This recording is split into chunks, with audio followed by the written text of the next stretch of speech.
Right then, so we're going live. We're going live.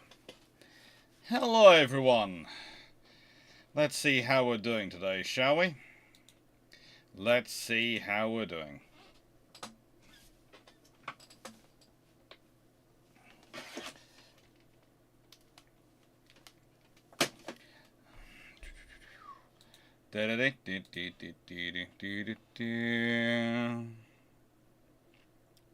Dun dun.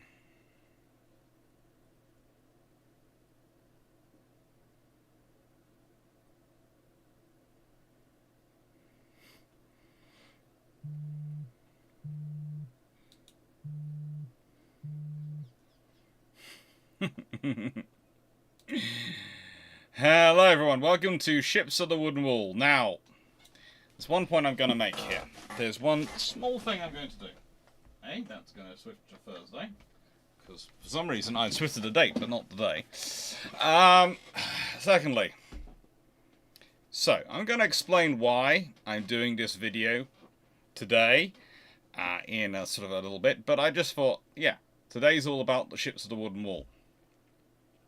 And I thought I would do it because, whilst yes, it's the year of the aircraft carrier, it also seems to be coming up for Key Ships 9, the series of the Age of Sail. Judging by the fact tomorrow's Key Ships is going to be all about first rates. I'm literally starting back. It's going to be alternate between Key Ship Series 9 is going to alternate between aircraft carriers and the ship rates, explaining them all. So it's going to have first rates. It had midways 2 weeks ago. Then it's going to have first rates tomorrow. And then next week it's going to have aircraft. And then the week after that it's going to have another aircraft carrier type. Then it's going to have more aircraft. Then it's going to have second rates. And it's slowly going to work down. So, to kick that off, to an extent, we're doing Ships of the Wooden Wall. And it's HMS Royal Oak of 1769, HMS Invincible 1765, HMS Terrible 1762, and HMS Richmond of 1757. And there is a reason I've picked these 4 ships out. There is a reason I have picked out 3 third rates and a frigate. And I'll be explaining all that. But thank you and welcome to tonight's live. And this is special live. This is going to be the last Thursday night live from this office, if everything goes to plan. Touch wood. I'm not sure when exactly in June and July we'll actually get the move accomplished at this point. I mean, we were supposed to get the money through this week and book the movers this week and confirm dates of moving, and it was supposed to be moving next week so that they would all be settled in the week before I went to hopefully go to Sweden and Scandinavia for Scandi ships. Again, I'll be explaining more about that as this video goes on. But what's actually happened is that's been delayed a week, so everything's getting delayed. And there's a very real possibility that my mother and sister end up having to move house without me around if I'm off in Scandinavia, or it gets delayed till July when I get back from Scandinavia. But either way, this will be the last Thursday night live for the next 2 months. They won't resume again until August, and by that time, I will hopefully be in my new office. You will still see this space in videos. You will still see it in videos. There will still be videos with this space in it coming out. There are still videos I'm going to record in this space before I go. And there will probably be at least 1, if not 2, brew ships in here before I go as well. So this space is not used up yet. This is not time for me to drink my fancy iron brew. This is still regular iron brew. But this is the last Thursday. So I felt with the fact that it's a wooden office, well, that had a bearing on what I decided to do. And I'd like to point out that there were actually another option. I have it fully written up, and you will be hearing this. You will be hearing the video that would have been the video for this will go live as a recorded video, just a normal recorded video, on a Saturday, probably I'm thinking probably something along the lines of the 15th of June. So that will go live on the 15th of June, because I'm hoping if the Scandi trip and everything happens to plan, what I'm going to make is the Saturday videos are going to be weekly summations of what I've got up to that week, of some of the random stuff I've been in, and me talking to you all from various cameras and stitching together as I'm on the road. I thought it'd be quite fun. We'll see if that works. Hello, Fleet of Oceans. Skin money on the Scandi ship. Thank you. Oh, don't get me started on that one. So, I was deciding, as I've sort of put up here, what I would do today. What it would be. And because it's a wooden office, I felt the wooden wall would go better. And when I was typing around wooden wall in Google, I was reminded of this Patrick O'Brien picture and this beautiful painting by Patrick O'Brien. It's a really gorgeous one. What's great about Patrick O'Brien is they're still around today. So if you want a really cool Age of Sail or a ship painting of even modern ships, you can actually hire Patrick to do these things. Trouble is, he does cost between $6,000 and $22,000. So he's a bit out of my price range, but there is a video coming on about D-Day, which is all about, and I hope you'll enjoy it, how Dynamo instructed in Overlord, how Dynamo shaped Overlord, how the lessons of Dynamo shaped Overlord. That's coming. But today's video is all about the wooden wall and all about the ships in this painting, actually. So now I should probably say hello to everyone, because I missed it. Hello 9681, hello Peter Dawson, hello James C. Stanley, hello Micah Cooch, hello Jacob, hello John Shea, hello Stephen Richards, hello Carl van Gasberg, hello Tanif, hello Mark Harkness, hello Duckyard Talk, hello Paul Amos, hello DG40, hello Albert Sasky, hello Leslie Mitchell. It's good to see there are plenty of admins in the site, and this seems to be quite lively, which is quite good. Hello Felix, hello Mark Harkness. Thank you for becoming a member, a supporter, Duckyard Talk. And thank you, Dave Harrison. And thank you, Luke Delaporte. Thank you, Steve Clarke. Thank you, Fleet of Oceans, Odafu, who I'm sure will be joining us on Discord later, because he does enjoy joining us on Discord. Your and I discussions especially are going heavily there. Luke Delaporte. Question, how come we're snows in the Royal Navy? How come we're ships like HMS Ontario? There's a lot of them, but the thing is, the Royal Navy with snows and brigs and quite a lot of the smaller ships, you're almost more talking the differences in rigging than it is almost in the ship sometimes. So I've seen snows be referred to as snows, and then be referred to as brigs, depending on once they've been re-rigged and occasionally remastered. So, small ships are incredibly common. There are literally thousands of them. The Royal Navy, at any one point, they will have as many of those in service as they pretty much have every other ship in the fleet, because they need them. We talk about frigates. What people forget about frigates, and when we're talking about them, they're actually quite large ships in comparison to the brigs and the snows and the sloops, etc., that make up the vast majority of the small ships wandering around doing their trade. Okay, I'm going to address this. Hello, Stephen Mark. Hello, Blackburn Maximus, and hello, everyone. Night to everyone. As you bring up, I'm going to address this, okay? So, Zebedee is a corgi. Corgis are very good. They are lovely. But they are also herding dogs. And one of the things you have to remember about their history and what comes with them is that they have almost bred into them to nip at heels, etc., to get things to move. Now, if you look up some of the videos around corgis, you will see some beautiful things, but also there's a great one of that, which is sort of they alternate between being an angel and Beelzebub and that sort of thing. This is the same dog who sits in my lap, has hugs, likes to try and give me a kiss on the beard, all sorts of things. He's a lovely doggy. And what happened the other day was not his fault. I wouldn't say it's my fault either, but it's not his fault. You see, the thing is, Zebedee gets claustrophobic. We know he does. This is why I haven't been having him in my office as much lately. He also has bad eyesight, so he isn't good in dark spaces. So he was snuffling around for food beneath my desk in a dark claustrophobic space when he'd been dropped in, because it was felt it was a good idea to drop him off with me, because normally I had them in the garden, but I normally do that during the day, etc., when he's had his worming tablet, so he's already not feeling a sores. My foot was in the way, and my foot, I moved it under down here, it startled him, he bit me. Not badly, okay? Did get the teeth in, but you'll have seen from my reaction. I wasn't falling over place, I wasn't bleeding. It was painful, because corgis have sharp teeth, and he managed to catch the toe. But the moment he realised what was going on, he stopped. The moment he realised it was me, he stopped. The difference is that normally, I'm wearing my shoes as well. I wasn't, I kicked them off.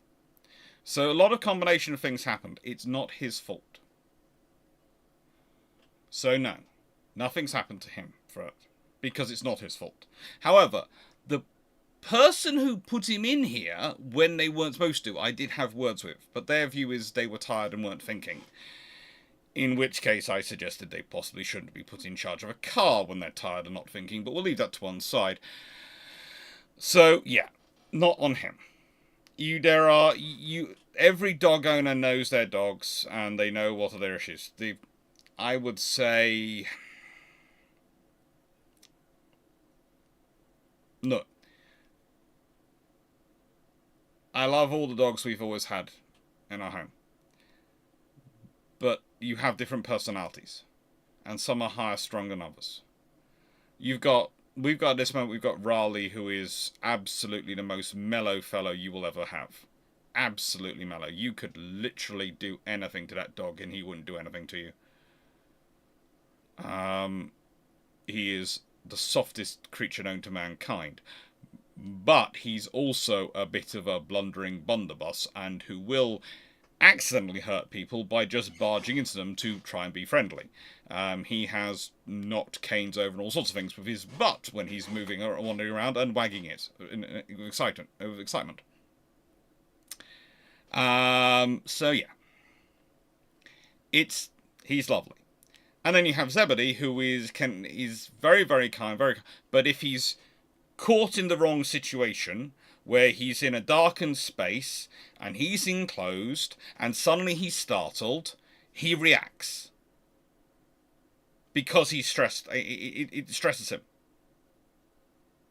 And the thing is that he really shouldn't be in that situation if we're doing our jobs correctly. And I should have also thought about it. The moment he's put in, I should have got up and put him out the garden. But I didn't want to, because he'd been put in, and I presumed something was going on outside, so he was only being put in for a short time.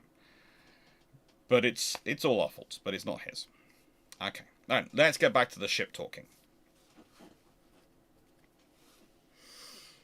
So,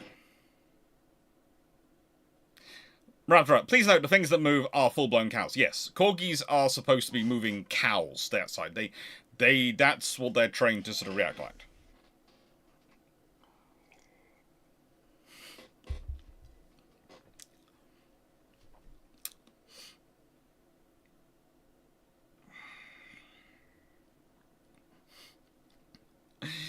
No, they maybe aren't quite that bad. So, shameless book plug, because we always have them in every single video. And I am doing a shameless book plug today. As you all know, thank you to everyone who likes, shares, and subscribes to videos. It really does support the channel and make things grow. But also, we've got a lot of slides coming today. Now, yes, I'm moving house. Yes, I'm doing all those sorts of things. But I'm still trying to keep the academic career going, which means I need to sell books. Because in the UK, academics are hired, promoted, everything based on book sales and journal article readership. So, I can't advertise one, really, because it's just weird to advertise journals. And also, I have to admit I do have issues with the journal concept in some regards. We'll leave that to one side. But I'm happy to advertise my book, so that's what I do. It's all about destroyers, and the Royal Navy's genesis of the modern destroyer, the Tribals, Battles, and Darings. So, this is HMS Richmond. Now, she was ordered in 1756, laid down in 1756, and launched in 1757. She was built by John Buxton at Deptford. And she's captured by the French in 1871. She actually has a pretty interesting career, though. You know, she was a Richmond class, 5th rate vessel. And her class is about 6 ships strong. It starts off with Richmond, Juno, and Thames. Second batch are Lark, Boston, and Jason. They have an armament of an upper deck with 26 12-pounder guns, a quarter deck with 4 6-pounder guns, a forecastle with 2 6-pounder guns. You know, they are fairly run-of-the-mill small frigates for the Royal Navy, small 32-gun 5th-rate frigates. And yeah, they're one of many classes built. You know, the Richmond class... How do I put this? Were Bately's equivalent of the Southampton class, which were designed by Thomas Slade. And the Southampton class are all at the same time. There's 4 of those: Southampton, Minerva, Vestal, and Diana.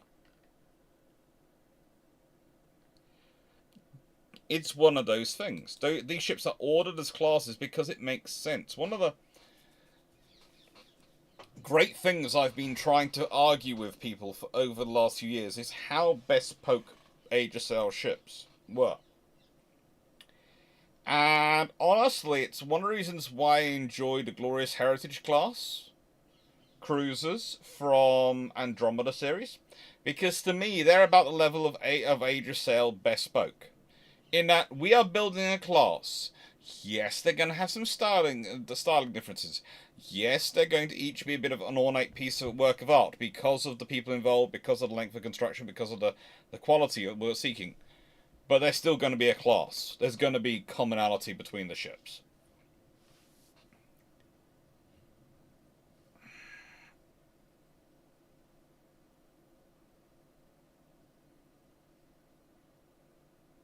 Yeah, that would be 1781.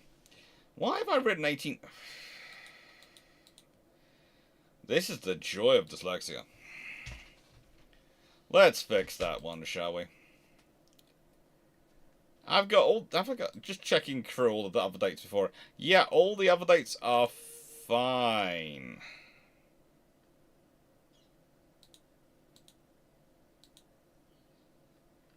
Yeah, they're all fine. Literally, I have spun one date round, and that's 7-8.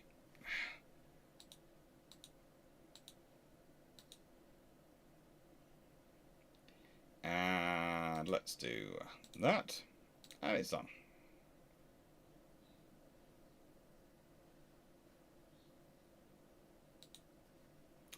And now it's lost the slides. Oh, I love this system sometimes. I truly do love OBS.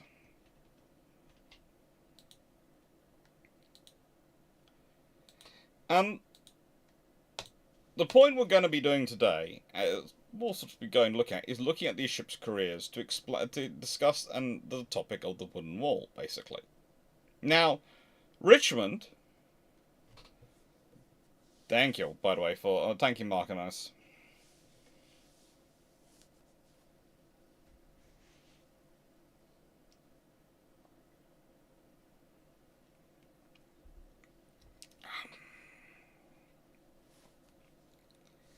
Look at point. At which point is this going to turn into? And this is when the French lost a ship to the Royal Navy, and the Navy built 20 based on the French ship. Yeah, that there's a problem with saying they built 20 based on the French ship. It's there's a good thing come out today, right? So the Constellation class frigate, which is supposed to be based on the Frem class, started out as the plan was there would be 85% similarity between the two. The latest report shows that there's going to be 15% commonality between the two. So they've spun around from having 15% similarity to 15%, from 15% difference to 15% similarity, 85% similarity to 85% difference. Because the realities of what the US is looking for a frigate, for a frigate, is very different to what constructed the FREM. But the FREM was the basis, right? The FREM's what it's based on. And it's rather the same with when the British capture a French ship and the Admiralty goes, Sir Thomas Slade, yes, we like this French ship. Yes, we like its lines. Yes. We'd like you to base a design on it. Yes. Well, we'd like it to do all these things we require ships to do. Yes. Then Slade goes away and goes, right then, so I'm designing a ship.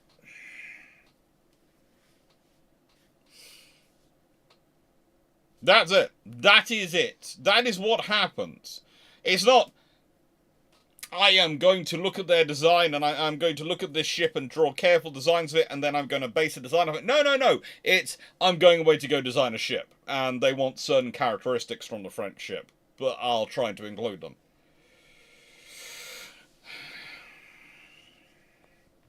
So, with HMS Richmond, she serves through quite a lot of the wars in the period. She and HMS Emerald were the vessels which captured the French brig, the Alexandrine, in Chesapeake Bay in January 1778.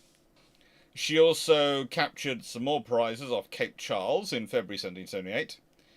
In February, actually, later in February, she managed to run a sloop aground off Cherry Point.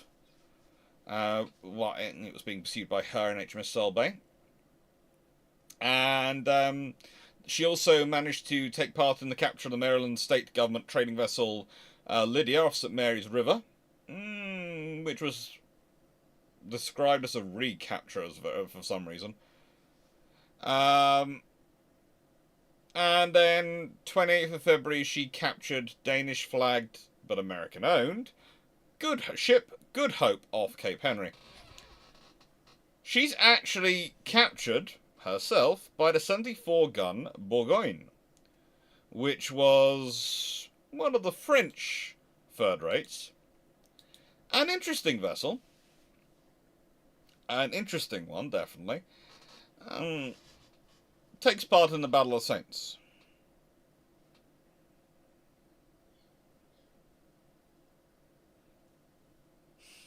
Now, the interesting thing about her, and I have to say about her, is that she ends up fighting for the French at the Battle of the Saints. She serves in the Battle of Saints as the Richmond. Okay? So, basically, the French change her name to Richmond. Now, if you know about the Battle of the Saints, you'll know that there is some very famous paintings of it, including one which is in the Ministry which was in display of the Ministry of Marine in the 1930s. I'm not sure if it still is to this day. It might have been one of the ones that disappeared in World War II. And, well, during that battle, a ship gets into trouble. A French ship. The Glorieux. And, well, to try and save it, the Richmond, that ship which had been captured by the French, previous stage of Richmond, tries to sail her off, you know. It's described as the French, by the time the French were completely to the leeward of the British fleet, which stood between them and their destination, they decided that when the wind re-emerged, they'd try to escape. At 1300 hours, the Richmond, under command of Captain de Mont, but with Denis de Creye aboard in charge of its marines, was sent to join a towing cable to the Glorieux, a 74-gun vessel. Souverain, another 74-gun vessel, also moved alongside to provide covering fire. However, the British, exploiting the wind and cannon power being in their favour by having many more of them, moved those ships into block movement. With the captain of Glorieux dead, and Lieutenant Trogoff de Kerlisy now in charge, Souverain and Richmond retreated under heavy fire. And Kerlisy, who was the captain of the Glorieux, had to tear the flag from the mast and surrender. Oh, that was, by the way, the captain of Glorieux was already dead. Just making sure I did say that, not the captain of Richmond. I'm having so much trouble because my notes keep alternating between Richmond and Richmond. And the trouble is, by that point, she's called Richmond. I thought I was smarter than I was when I wrote these notes, didn't I? I did. I thought I was smarter than I actually am. I have Richmond and then I have /Richmond. Make sure you say the right one in brackets next to it. That was just stupid to me. I should have left it at just Richmond. I should not have been trusted myself to be this smart.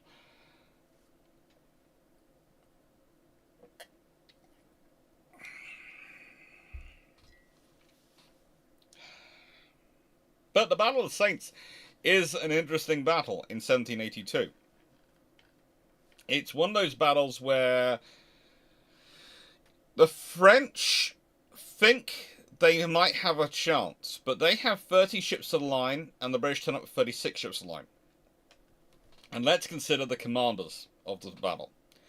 For the French is the Comte de Grasse and Louis de Bougainville. Comte de Grasse is forced to surrender.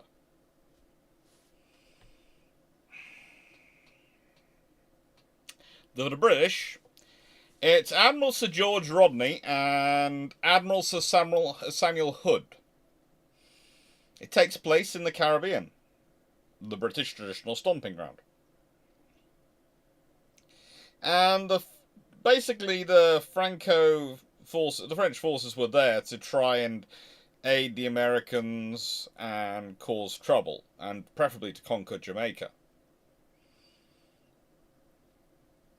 This scenario does not go well for them.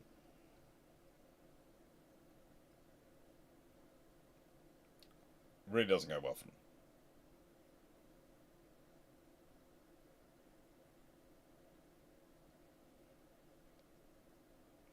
Okay, Cameron, with you moving to a warm part of the country, will you build some sort of roof pergola so Fluffs and others can sit in the shade and watch you build your new office? My new office will be inside the main building. Basically, the whole plan is I'm getting an annex to myself, and so what is currently a downstairs lounge/office is going to become one whole office with a galley kitchen attached on the back. So that's going to be my day space, and my bedroom is going to be above it. So you know, I'm getting perfectly happy.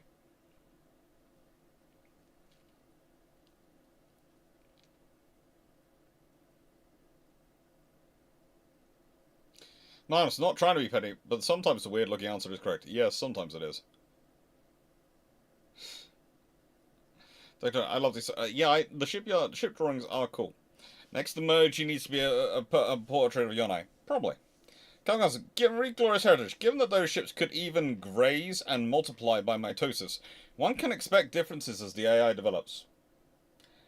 Yeah, that's always the other interesting thing, to have them starting to multiply by mitosis.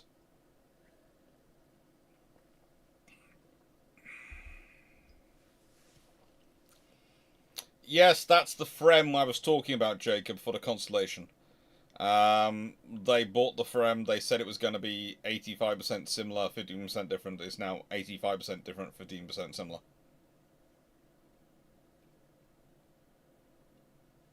My coach, just realised that you make Slade seem like a 19th century French dockyard. Give him instruction about design, ignores them, and builds what he wants. Yeah. But at this point, he knew better what he was talking about than what the Admiralty did. Because the dockyards had experience of building exactly a French ship to the British requirements. It never worked. Because the Admiralty forgets that every time the British take on a French ship, they A, re-rigged it, B, would alter it so it could take more supplies, which would often include some changing of framing and various other things, and would completely restock and change it around. And often change the cannon around as well. They would have different cannons they put in different cannons. They send the French cannon to be melted down. They did a lot of work when they captured a ship. If we consider the vessels which are captured after the Battle of the Saints, which is a cool battle, and I will do a full video. I'm not sure. Have I done a video about the Saints? I don't think I have. But yeah, the 64, the Ardent, is captured at this battle and becomes HMS Ardent. But again, she changes in her British career. She'd originally been a British ship, the Ardent, then she'd been captured by the French, and then she's captured by the British at the Battle of Saints, and then she's renamed the Tiger, because I think they already had another Ardent. So she's...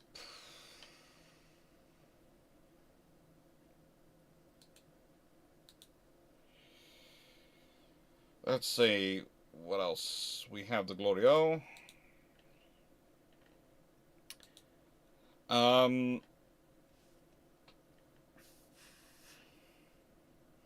Hector kept the same name. She was a Hector-class ship of the line for the French Navy. She was captured, and she was repaired. She was taken to Jamaica, where she was repaired and recommissioned, taking part in several actions with the Royal Navy.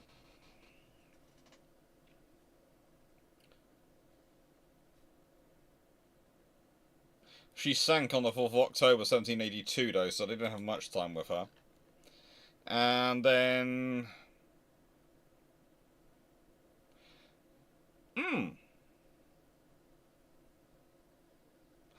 Glorieux becomes HMS Glorious. Recommissioned to the Royal Navy. So often you do Anglophile or Francophile, you Frenchify or British Englishify the names. That's probably better. Anglophile? No, Anglophile's not wrong. Anglophone is not right either.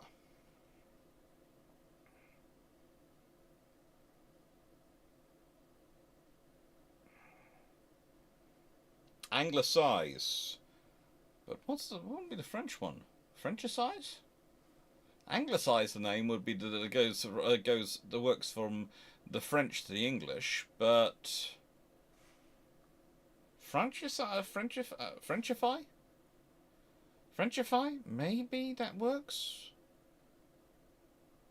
Probably Frenchify.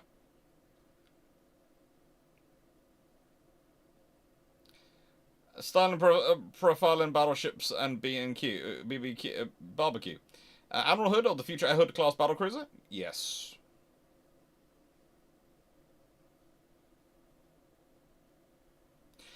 Basically, it is considered bad luck to an extent to rename ships. It's theoretically bad luck, but again, the Royal Navy does it when they want to. But also, another reason you don't rename ships when you capture them is to advertise to the French just that you've taken the ships off them. It's kind of a form of psychological warfare.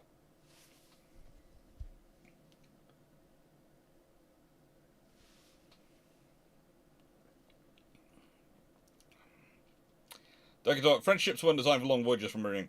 No, French ships were designed for long voyages. They weren't designed for long periods on station. And there is a difference here. Basically, the French ships are designed for long voyages as in the distance. They can go long distances very quickly. But they're supposed to sail there and then sail back. The British expect their ships to sail there and stay on station 4 months, blockading that place, and then sail back afterwards. There is a big difference going on there. So... The point that usually comes in is the British, and this is how they usually convert the French. The French ships are designed for perfection, for speed, they're designed to get you there as quickly as possible. The British ships are designed to get you there in a condition you can fight when you get there. That's the other thing about them.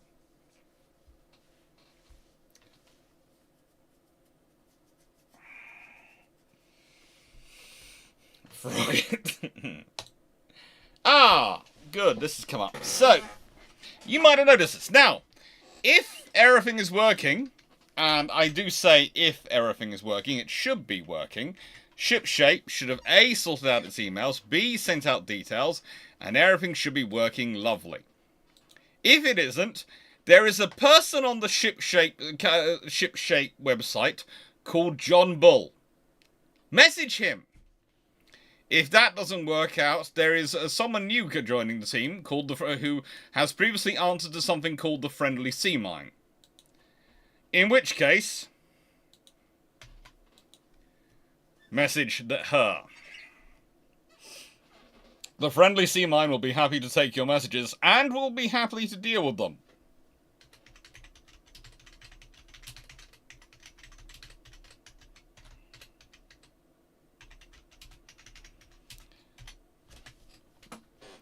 Now, we have a new crowdfunder going. We do have the coins coming out. We're also introducing Dan the Chemist. And it's once again, it's Drac, Dr. Dan, John Bull, aka Gareth the Brit, myself, and hopefully Dan, going off to Scandinavia. And this has been fun. It's been delayed by so many things. It has been absurdly over-the-top delayed in so many ways. Especially now in putting it out there and telling everyone about it, but links are down below. It's going to be a very interesting trip, and I got to write a whole load of stuff about it. Now, I'm hoping I get to go, but I'm one of the ones who needs the money, basically has no money because of his moving house, so if I don't get to go, that's fine. I've made peace with that, but I want my colleagues to be able to go.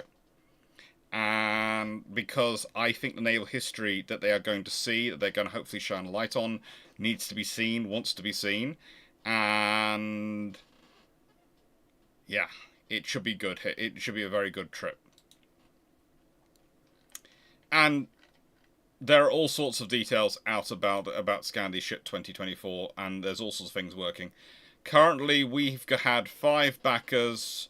We've been up for 2 days, and we're at nearly £1,300, which is lovely. Frankly, I'm always surprised that anyone gives any money to us. And the fact that we've got 2 Commodores already, and an Admiral. We have an Admiral already. Worries me on so many levels. We have no lieutenants. We have no lieutenant commanders. We have 2 commanders. We have no captains. We have 2 commodores. We have no rear admiral, and we have a full admiral.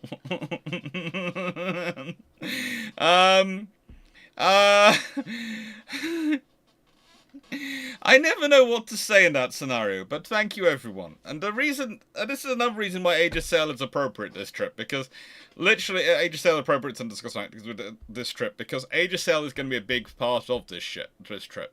This trip we're going to be seeing the Vasa, we're going to be seeing lots of things. We are going to Narvik. This is another reason I really want to go. We're going to see Haggersland, we're going to see the guns up there, the 16-inch guns of the German Navy. We are going to see the guns in Finland, we're going to see all sorts of things. It's going to be great history. But we're also going to see a lot of Age of Sail stuff from the Gunboat Wars, and I really want to see the stuff from the Gunboat Wars, because as you'll know on this channel, whenever I manage to get a chance to talk about the Gunboat Wars, I do. Because they are so part of history which doesn't get enough attention. And I like the Gunboat Wars, because they're some of the hardest fighting you see, but also some of the coolest fighting you'll see.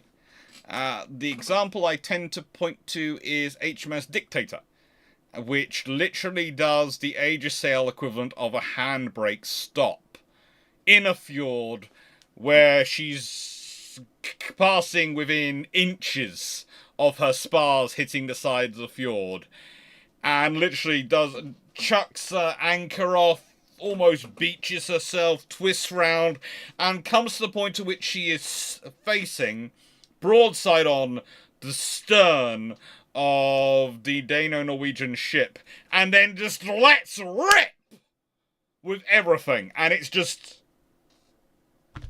It is one of the hands-down best ship-handling maneuvers ever done in history. It is also one of the hands-down best and completely most insane ship-handling maneuvers in history. The fact that it was actually pulled off without wrecking the 64-gun ship, without wrecking the crew, without killing everyone on board is a frigging feat of navigation and skill and luck that has not been repeated a lot in history since. It's cool.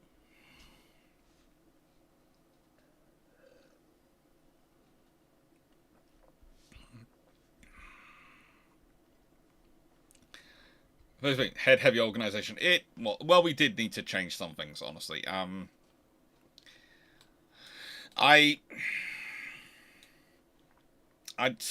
would say...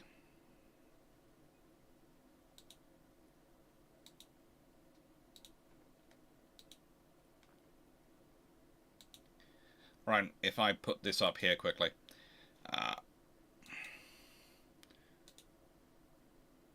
So I'm going up and down this halfway through.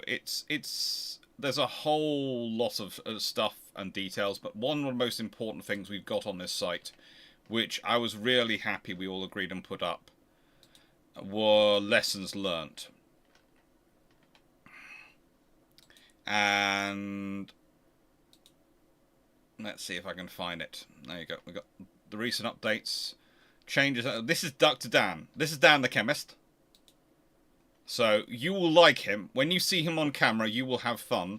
And remember, if we get to take him with us, we hopefully get to do some explosive testing. And there's the article I put in about the gunboat war. Just a small one. Just a short few hundred words. And lessons learned. Now, this was important for Scandi ship. Real life did sneak up on us. I've been over this several points, but real life has snuck up on us hard. The big problem was this. Getting the right colour. Getting iron brew. Gold, silver, bronze, they're easy. Iron brew turned out to be very difficult. Yes, we need to leave some time, actually. And this is one of the reasons why we've done the train journeys on this trip. We need to leave time for that. Iterate technology. And yeah, this is the other fun we've got. We've got some security clearances going through. And we still haven't got back on those. I'm not going to get into who's proving to be the problem to get through the security clearance. But all I will say is it's not me.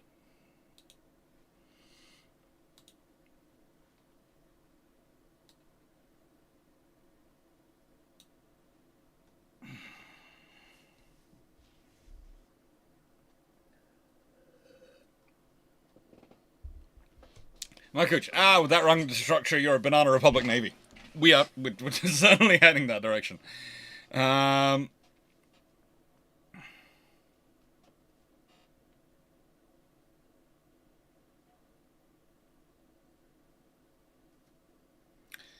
No, we leave. And the point is, we're fundraising to an extent they've said it this time, because whilst we probably need to raise the money for me within the next couple of days, the others can afford to put some of the things on their credit cards, etc. For me, I basically need the money immediately if I want to be able to go. Because, as I've said before, moving house has made me skint. It needs to be, because it needs to all be done, and it needs to be sorted out fast for my mum and my sister, but it is not being cheap. But yeah, some of them are happy to put it on their kind of put it on their credit card because they have the space on their credit card, and then we'll take money back. So that's why it's set for that time. But literally, as I said before, there will be only the brew ships on Sundays through June and July because of travelling.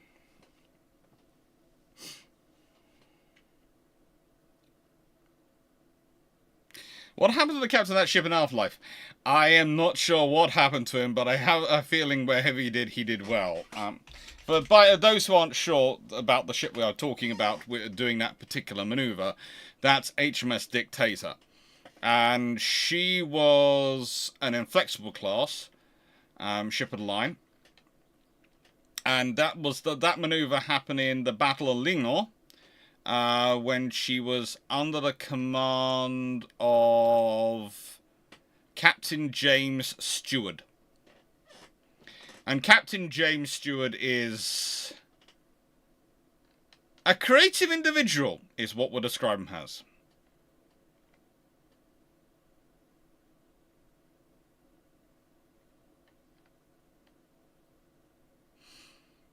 And basically, he did all this to chase down a Dano-Norwegian frigate. Their last remaining frigate, but it was a frigate he was chasing down in a 64-gun third-rate ship of the line.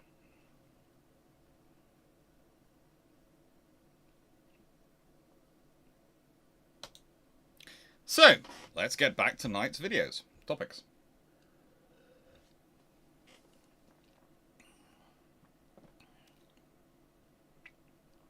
From what I've read, the Gunboat War has the most commanding officers. Well, one of the things that's forgotten about the Gunboat War, and this is off topic for this, but it is in topic, is that it starts in 1807. And one of the reasons why the Royal Navy doesn't have as many 64s on the North American West Indies station as it normally does, and certain officers and certain things which aren't there that it would normally have had, is because those forces have been rerouted to the Baltic for fighting the Gunboat War, which they need quite a lot of ships for. And this is one of those things, again, people forget when they're looking at the questions I often get asked about the War of 1812 is, why is the Royal Navy not stronger in North America West Indies station at the beginning of the war? And it's because, well, the British are fighting all these other wars as part of the Napoleonic Wars.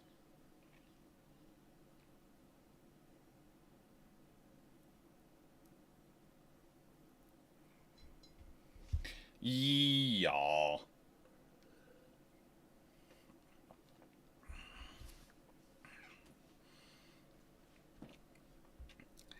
A ship of the line called Dictator would be fun to... Oh, don't get me started on HMS Dictator is the most interesting... has one of the most interesting careers.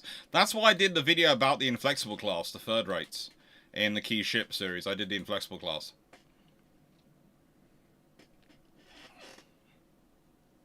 I like them.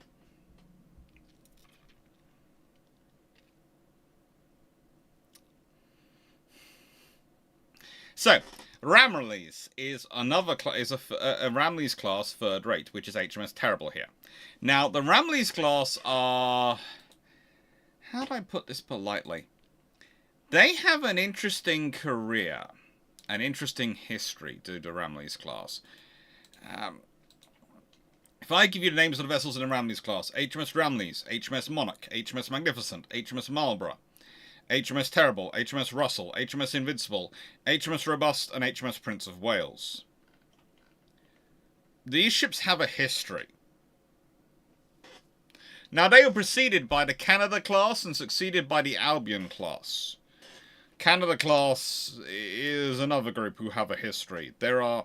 these Ramillies class were designed by Sir Thomas Slade.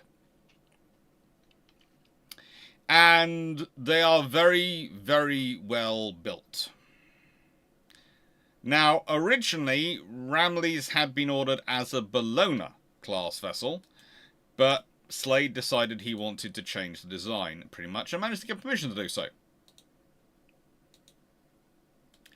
And for those who aren't quite sure, if you go back through the history of them, it goes Ramillies, Canada, Ramillies class, Canada class, Argonaut class, Bellona class. So pretty much originally, Ramillies was going to be one of the vessels for the Bellonas, which were ordered back in 1758, 57, their original design of his back then. And Ramillies, well, she's ordered in 1759. So within a year, the Royal Navy's ordering more classes, and this is one of the things which you have to think about if you're the French or if you're fighting the British in any way, shape or form in this period. The Royal Navy will keep pushing out ships. HMS Terrible here is built, it has the builder John Barnard, who's in charge of her at Harwich Dockyard. So she is built at Harwich.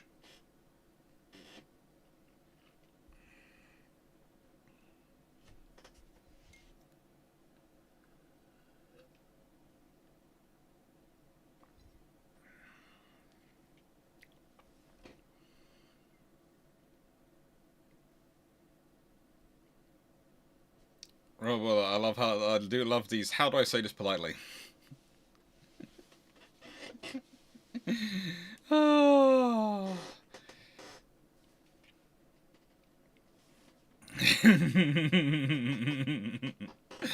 So, HMS Terrible has... What can I say about her career? It has a massive career. She participates in the First Battle of Ushant, the Battle of Cape St. Vincent, and the Battle of Chesapeake. She's burned in 1781. Honestly, she's probably burned... There is a debate as to whether at the Battle of Chesapeake she burnt deliberately, was scuttled or whatever, and abandoned to stop her being captured. Because she fights at the Battle of Chesapeake. But she had in her time been commanded by Mario Buffnott, Richard Brickerton, John Leigh Douglas, John Thomas Duckworth, and Henry Edwin Stanhope, who all gone to becoming admirals. Pretty much. I'm not sure if John Leigh Douglas does. It might do. She had a good history, in other words. And I do love the fact that, you know, in the Ramillies class, as said, please note, there is not just HMS Terrible, there is also, built next to her, is HMS Arrogant. And she's an Arrogant class ship of the line. Which were another sub-design of the Bellona class. Because the Bellona class have been so successful, you know, they produced quite a few of them. Based off them.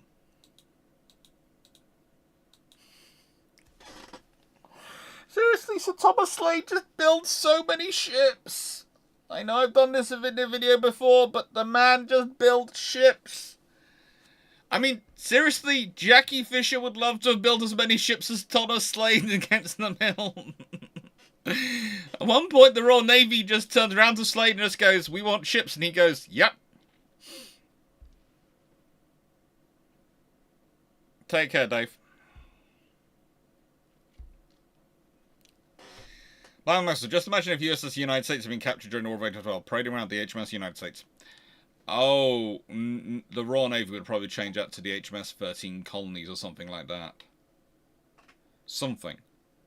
To make the point.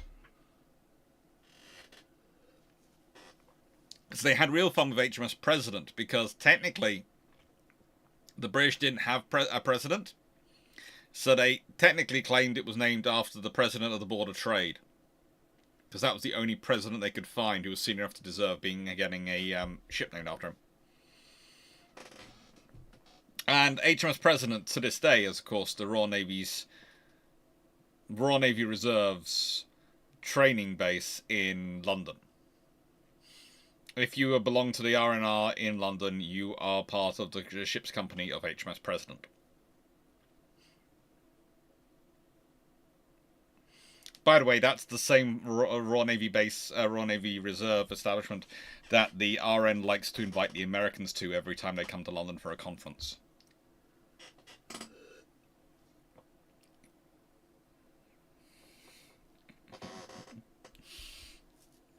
Now, she's a third rate. She's a well-designed third rate.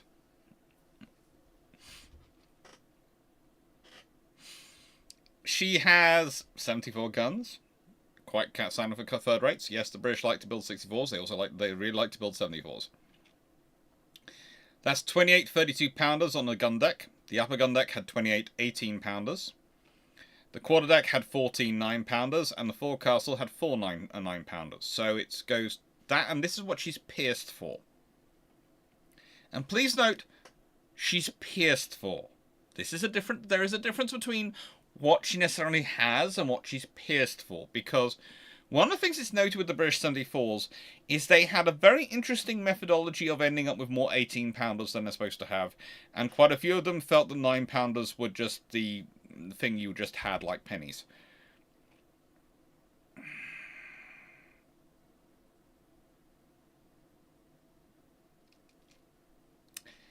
She's a good 74 though. Again, the advantage of having been designed by Slade and being one of the classes of 74s is, as I've said before, he builds a lot of them. In fact, his 74s are the Dublin class, HMS Hero, which was a standalone, the Hercules class, Bellona class, Ramses class, Arrogant class, which are based off them, Canada class, which are based off his work, Albion class are based off his work. It just gets worse and worse every time, the more you look at them.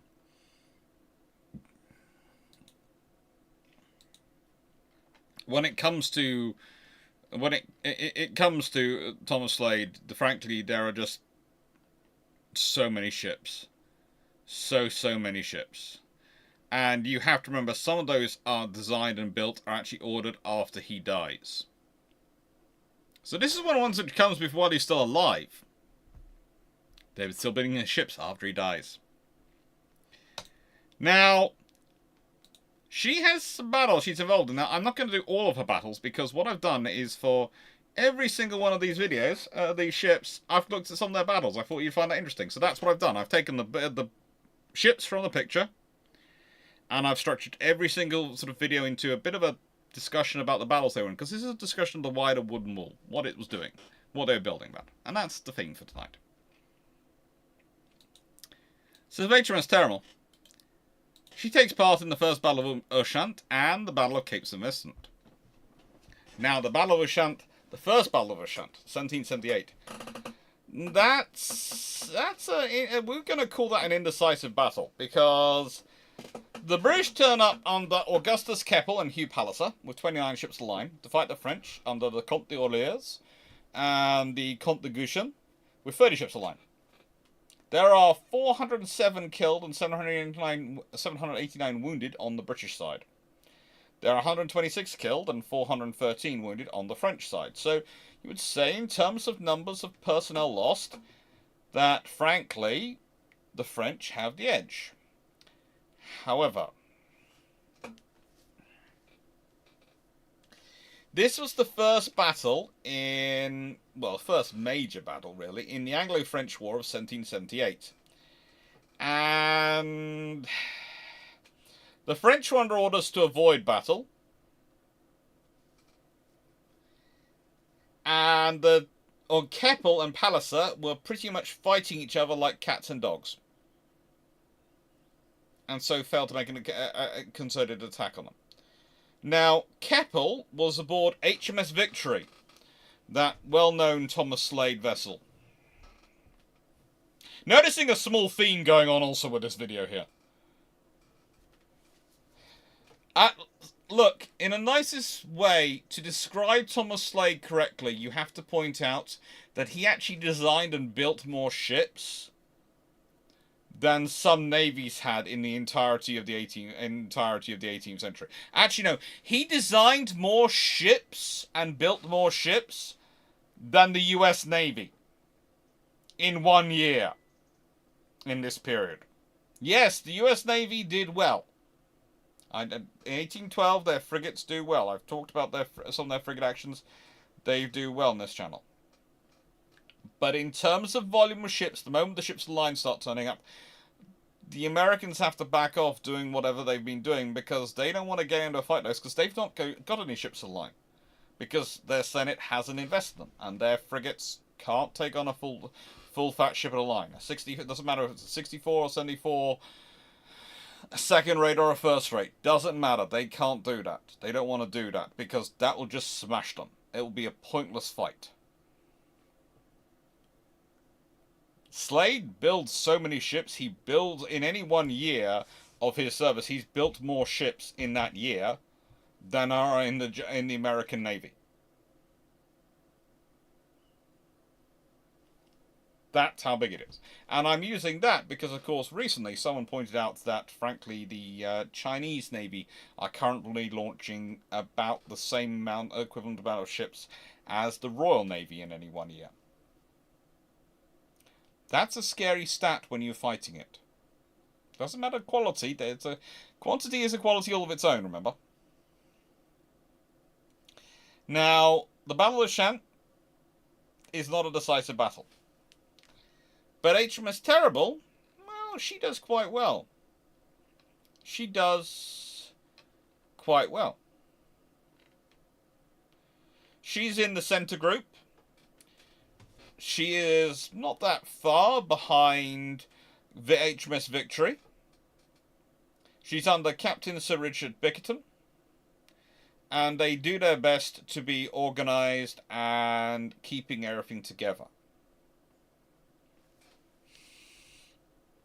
And they support Keppel as well as they can.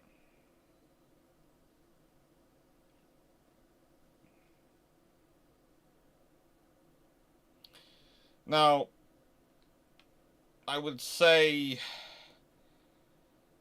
the British at several points in the wars with the French had to relearn the same lesson. That you leave politics at home. That in war you are professional. You leave the politics at home. And it's a really interesting thing to experience when you're looking at the navies, and it's one of the things that I think changes, and one of the reasons why the approach of constructors to what the Admiralty is asking for them changes over time, is it takes a while for naval officers to become professional, and then it takes a while for them to remember to work out what being professional means. It's something of a professionalization which is going on throughout the Age of Sail, and throughout the Revolutionary Wars and the entire Second Hundred Years' War between the Anglo-French scenarios. It's a slow professionalization of the Royal Navy, especially. But then there's the image of the officer which comes out of the war, and versus the reality of the officer who comes out of the war. There's the image that all the officers want to project themselves to be versus the reality of what they are. And that's where you get the problem in the latter half of the 19th century.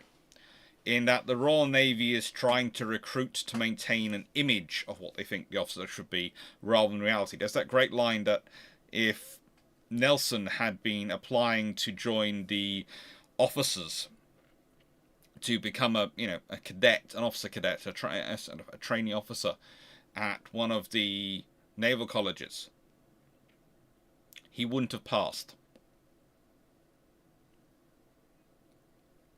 But you have to imagine that this is a Navy which is supposedly focused on recruiting the next Nelson. That's the image they want to get. But the trouble is the image is so far from reality. So they professionalized, and then basing their recruitment on the image of what they think they should, think an officer is, not what an officer really is. And I would say it's something which doesn't get fully drummed into the Royal Navy till post World War One. It's after World War One that they started the conversion, thanks to the work of many, including Fisher, long time prior to World War One, back in the 1890s. But it's only really post World War One in the 1920s that the image they're recruiting for matches what the officer they need, and matches the reality of what an officer should be.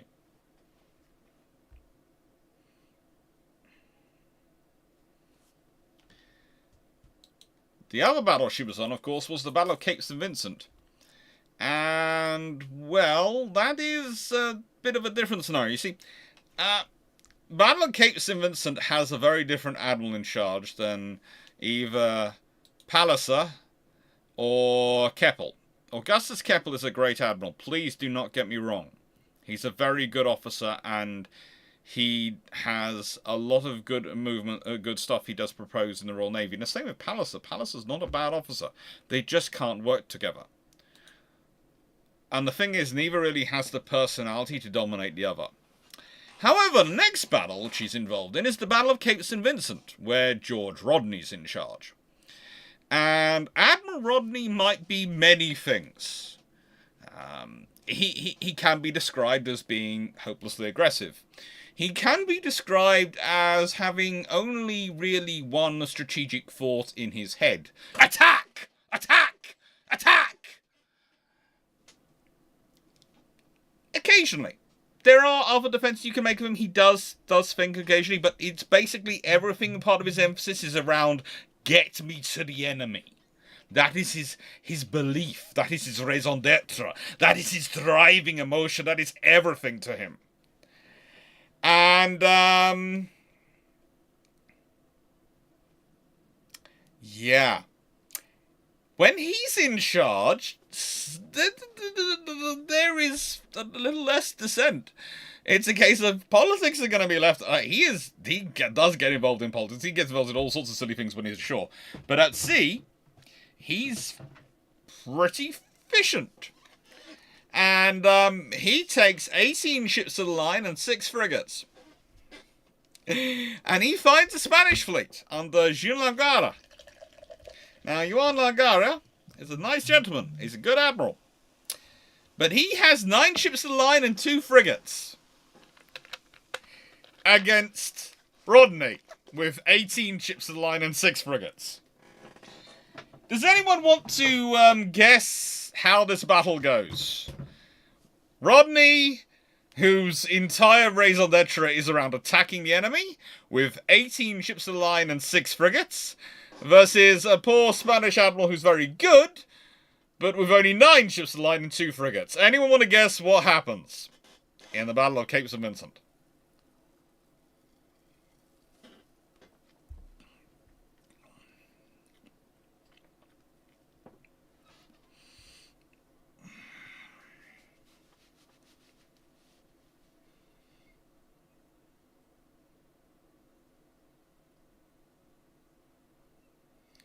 Yes, Starkey we know Rodney's aggressive. I suspect that he left wherever he went for 20 years or so to inhabit the ship. The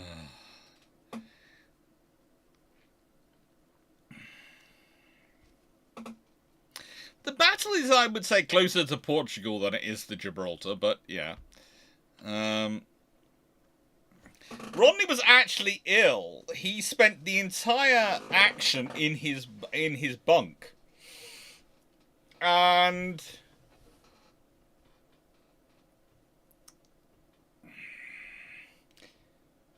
well,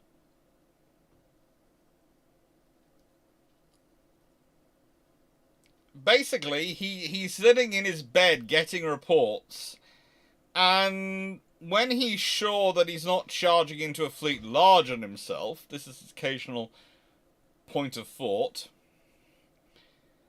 he orders commands for a general chase. They're also to emphasize the lee side of the Spanish fleet to prevent the Spanish attempts to gain the safety of a harbour. This also meant that the Spanish couldn't open their lowest gun ports, which meant they couldn't actually fire their heaviest guns. And on top of that, the Royal Navy ships were, of course, all copper-sheathed hulls by this point, which meant they were faster and gaining on the Spanish. Now, what does HMS Terrible get up into in this fight? Well, she has her fun. You see, Terrible managed to get 6 killed, 12 wounded during this fight, which means she was actually the vessel probably 3rd most damaged and 3rd most shot at in the fight. And how does that happen? Think about it. What's going on to cause this? What's she getting up to? Well, I'm going to tell you. She pushes straight into as big a group of Spanish ships as she can get hold of and starts shooting at them. Pretty much her entire policy is, if I'm in the middle of you, I can do real damage to you all.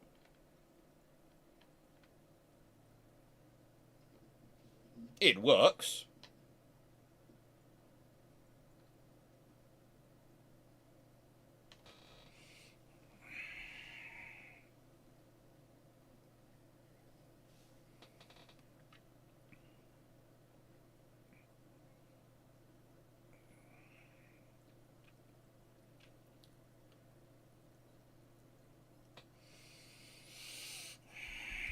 As for what happened in the result overall, well, the British lost 134 killed and wounded. The Spanish, 2,500 killed, wounded, or captured.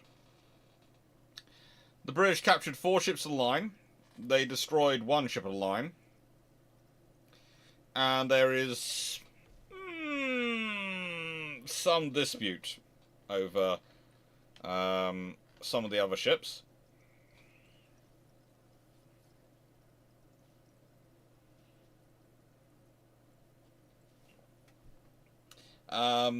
When I say dispute over the ships, there's the San Gennaro and the San Giusto, which are... how do I put this? There's a debate over where they were and whether they were there.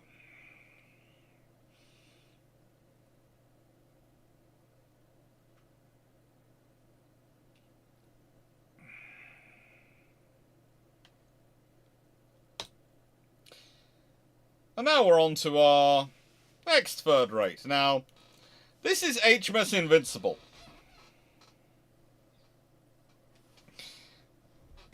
We captured it, then it sank, or it sank, we captured it. Well, no, the debate is whether it got away after the fight in the haze, or whether it wasn't at the fight at all. Why are people talking about renaming HMS Victory? I would say that I have had discussions with people suggesting that we should rename HMS Victory 1805, and then make a new a new ship of the Royal Navy called HMS Victory. But the great debate is, what would you call HMS Victory? It cannot be an SSBN. It could not be, because just think about that. A ballistic missile submarine called Victory? No. If it's going to be a fleet flagship, it can't be an SSN either, a nuclear submarine, because it's got to be something visible you can float around the world. That's not a name you want on something that can't be seen.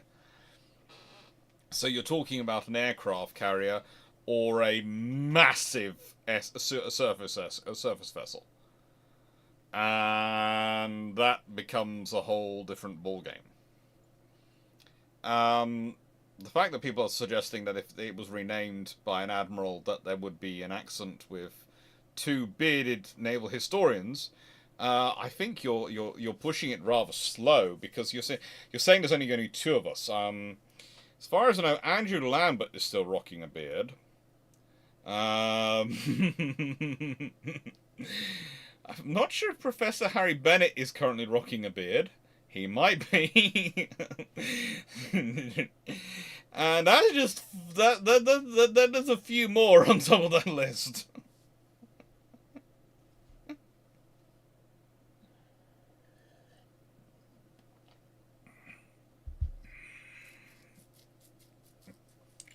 Also, Verdun, I don't think potentially that, Drac could wait till he found the plate armor.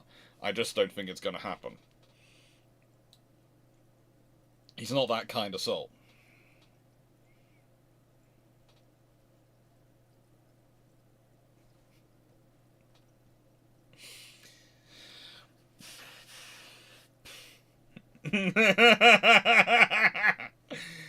So, now we're up to another of the HMS Ramillies class. The Ramillies class. HMS Invincible. And boy, does she have fun. Now, the 2 battles we're going to do with her are going to be Battle St. Kitts and the Glorious 1st of June. But let's talk about her. She is ordered in 1761. We're not quite sure when she's laid down, But she's ordered November 1761, so I'm fairly sure it's early 1762. Okay? She's built by Wells at Deptford. That's a good yard. She is lost in a shipwreck off the coast of Norfolk in 1801. She was sailing to join the fleet of Sir Hyde Parker in preparation for the attack on the Danish fleet. So she was sailing to join the forces for Copenhagening. The first Copenhagen, not the second Copenhagen. Let's be honest, it was the 1801 Copenhagen. She's lost sailing towards joining Hyde Parker's fleet, not the 1807 one where the British make Copenhagening a verb. Now, interesting enough, her captains included Hyde Parker himself, then Anthony Parry, John Laforey, and if anyone's not sure, thinking, hang on, Laforey, what's that? Where did that name come from? If you heard of a Laforey class destroyer,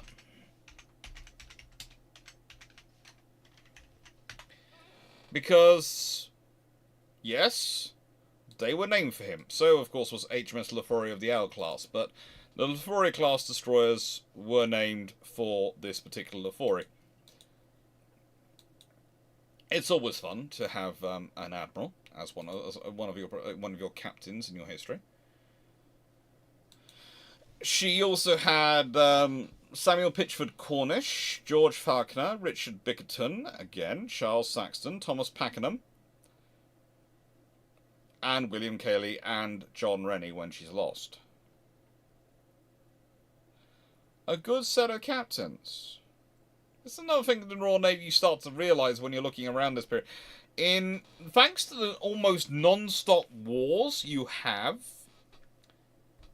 the Royal Navy doesn't really have many bad captains by about the 1790s, 1800s. And the reason why I say the Royal Navy doesn't have many, if any, bad captains by that period is because if you're a bad captain, you both have to contend with the sea trying to kill you and the French and Spanish trying to kill you on a regular basis. If you're a good captain, it's just usually the sea trying to kill you on a regular basis because you're going to be able to deal with the French and Spanish. And again, the French and Spanish will probably try and kill you, but, you know, good captains can usually do something about it in the British case because they usually got the faster ship. So, realistically, that has a thinning effect. Doesn't necessarily always translate to good admirals, because let's be honest, there's a problem for the Royal Navy, and there's a problem for all armed forces. If you think about it, the skills you need to be a junior officer versus the skills you need to be a senior officer, i.e. a captain or a colonel, running a constituent unit, versus the skills you need to be an admiral or general, are three very different sets of skills, and it's very rare there's a human born who's great in all three sets of skills. Because let's be honest, one set of skills require leadership. The junior level requires a lot of leadership skills without micromanaging, being able to listen to NCOs while still making a decision, maintain a proper command climate, and everyone's motivated. Then, as a captain or a colonel, you need to be able to delegate, need to be able to organise things, you need to be able to work with people who have skills and specialisms you've never had. Because let's be honest, a junior officer, you're a specialist, usually specialising in a certain area.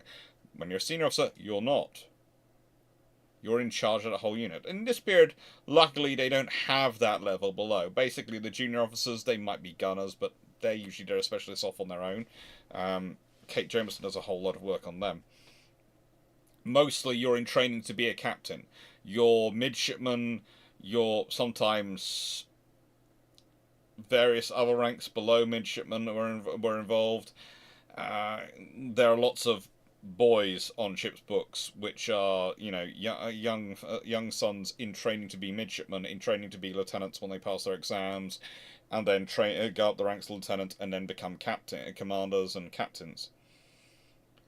They are always trained the same way. And then you need the difference of when you're an admiral. When you're an admiral, you are suddenly no longer... You are not there as a ship's captain. You're not there to run your ship.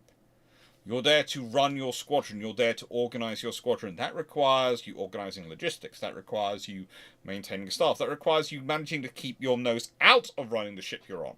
Because let's be honest, it's very tempting for someone who's spent the last 30 years of their life being taught how to run a ship, that the moment they're aboard any ship to try and run it. Well, an admiral can't afford to spend their time running the ship they're on. They've got to run a fleet of ships. And they've got to get involved in politics. They've got to make international political decisions. International, balanced situations they're doing.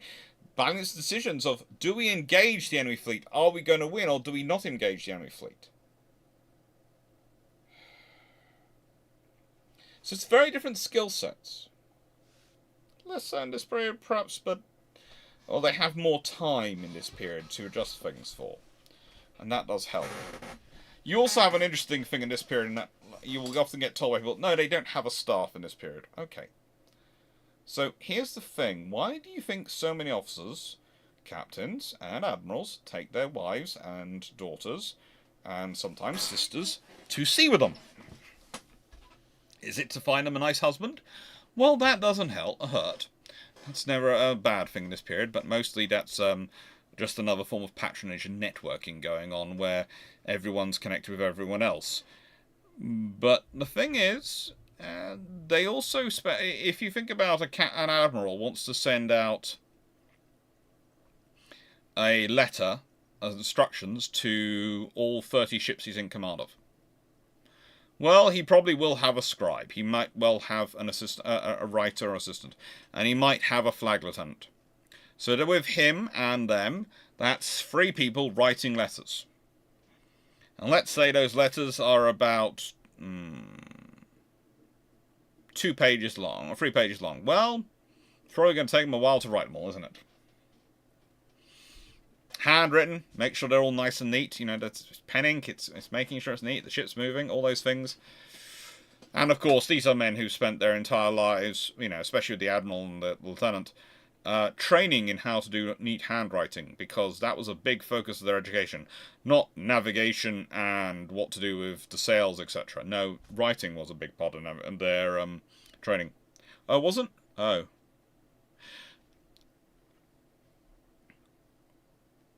But there again, aboard a ship, you have this whole pool, usually of ladies, who have writing skills.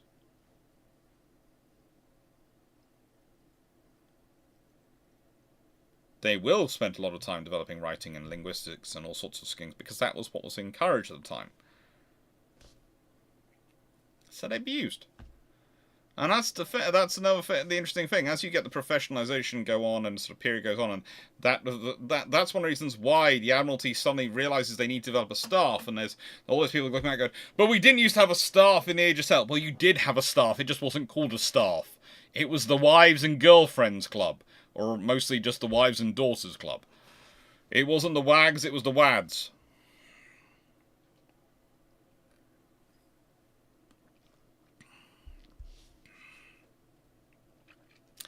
Now, she has a good life. She has a good career. Other than being wrecked, if you think about it, she's first launched in 1765. She's wrecked in 1801. She's in service for 36 years. Now, that's no HMS Victory. Because, let's be honest, she did really well, but HMS Victory was a first rate. She was laid down in 1759, launched in 1765, but the same as HMS Invincible. First commissioned in 1778. So whereas Invincible was pretty much commissioned pretty much straight away, Victory sits around for a bit.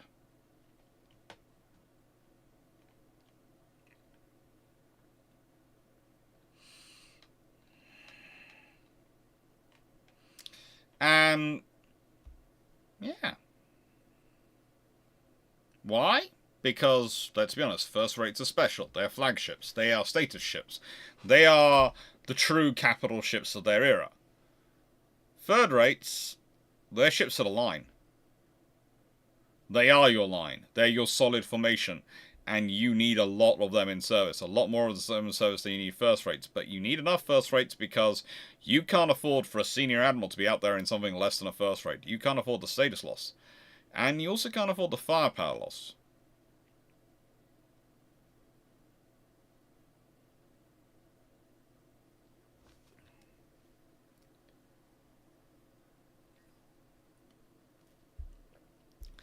Actually, well done. Might explain the previous two positions. If the only official women aboard are your boss's daughters and wife, then you best look away from it.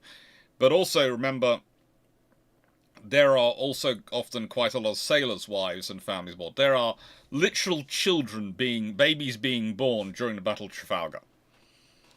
The idea that these were entirely male-dominated scenarios where it was only men aboard the ship, not quite historically accurate. It does depend on the captains. Some captains are far more forceful at trying to enforce this than others. But it is one of those things of usually the more senior, more powerful ship, the more lax in terms of enforcing that rule a senior officer becomes, because they need them. They need their skills. They need them there.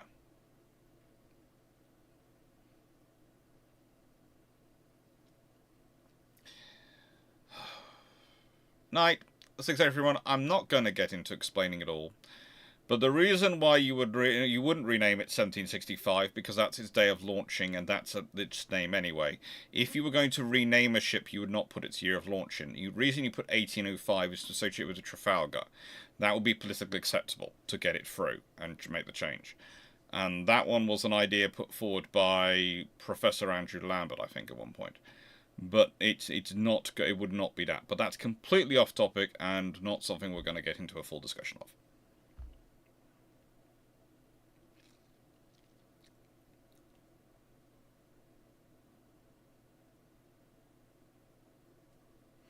Jacob, fun fact, in a Dutch merchant fleet, fiancés sailed with their husbands to stand the sea. If not, good friends, but the engagement was called off.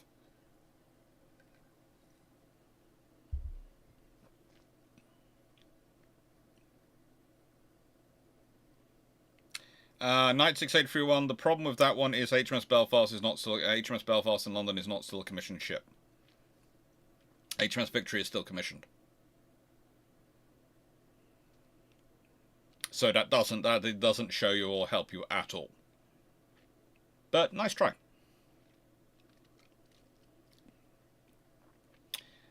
So, with Invincible, she is another Ramillies class third rate.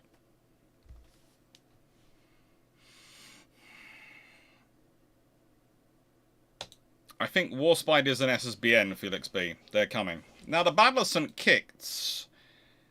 That's a battle which I always have fun with. It's also known as the Battle of Frigate Bay. And it's Hood versus Comte de Grasse.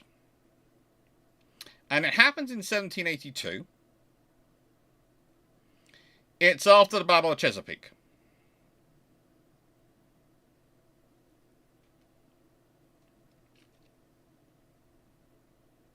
Now, Rodney at this point was absent in England, so Hood was still in charge in the West Indies.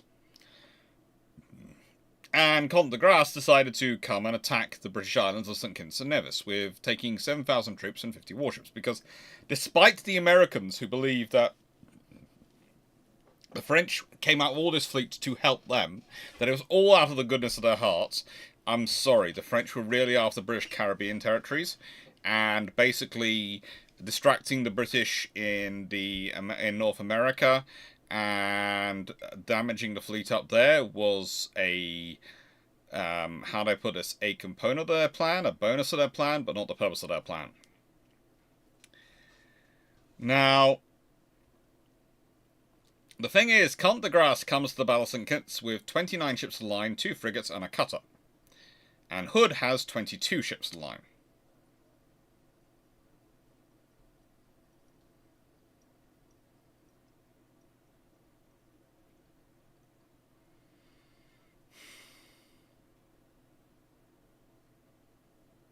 Now, the action's quite fun, because what happens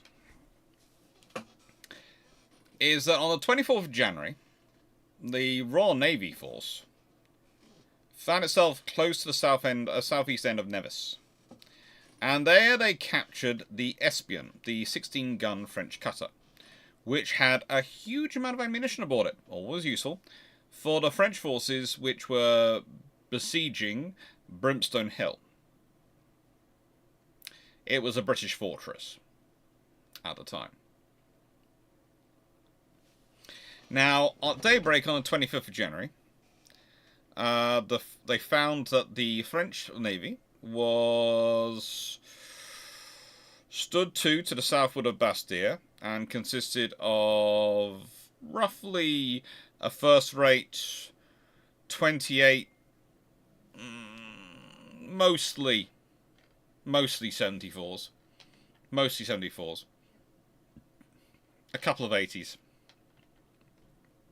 Basically, they have Ville de Paris, they have Languedoc, which, and the thing about the French 80s is they're not really they're not second rates, but they're not really, they're heavy third rates, realistically. You need 84 plus to be a second rate, truly. But the fact is they're so close, it does create an interesting scenario. And they have the Languedoc, they have the Duc de Bourgogne, the Saint-Esprit, the Auguste, and they're 80 guns. Most of the rest are 74s, some 64s, but, you know, that's it, pretty much. That's their force. And that's a fairly solid force. And against this, well, Hood has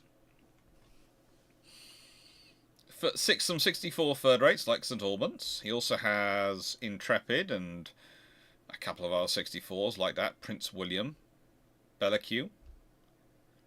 A fair number of 74s, some 70s, which have been the British sort of idea at one point, but also second rates, like Prince George. Good second rate, 98 gun vessel. His own flagship was HMS Barfleur, also a second rate. Designed by Sir Thomas Slade as well, naturally. In fact, if you look through these fleets at this time, it's usually a case of, so what was designed? It's easy almost sometimes to say what wasn't designed by Slade than what was designed by Slade. And the vast majority of the force is 74s for both sides.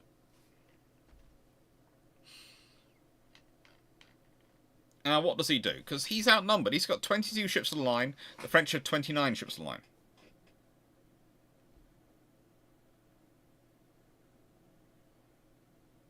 Now, Hood decided to stand towards the French fleet, apparently aiming to bring them to action, which drew the French fleet off the land. What he then there was a change in the wind, and he was able to guide his fleet into the anchorage of Basseterre, which the French admiral had just quit to chase him. So Comte de Grasse had come out to chase Hood, and Hood had now swept into the same anchorage. Hood then orders his fleet into a, we'll call it an L, some would call it a sort of lopsided V formation, and for them to anchor. So that if anyone tries to come into the bay, into the Bastia, they would get shot to pieces. De Grasse makes 3 attempts to do such on 26th of January, but is repulsed each time.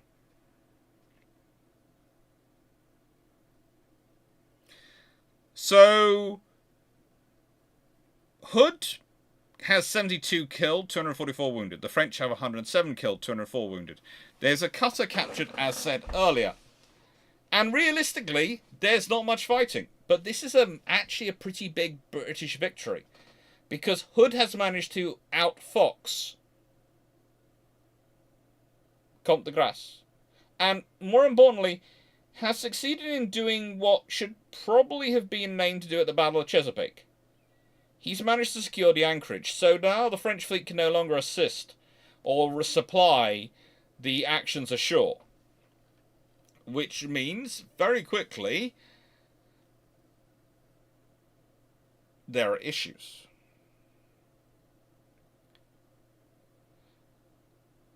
Still, though, despite the fact of Hood managing to do this thing and getting in to block the French fleet from being able to supply the siege, the fort still fell. And this was on the 12th of February. All Hood could do was watch. Now, I have to say, in terms of the siege of Brimstone Hill, if you ever looked at Brimstone Hill, it still survives today as a fortress surviving. And it is a pretty cool fortress.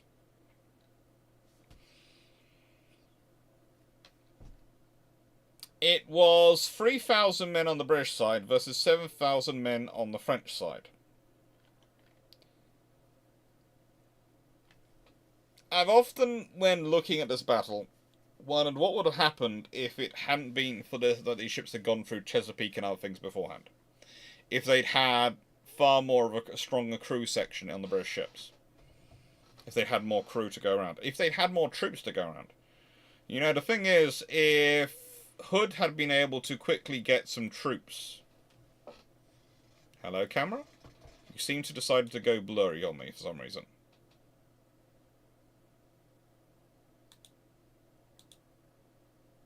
That's better. Either it's gone blurry on me, or my eyesight's gone blurry. Or it's... Is it shine off this behind me that's causing it trouble?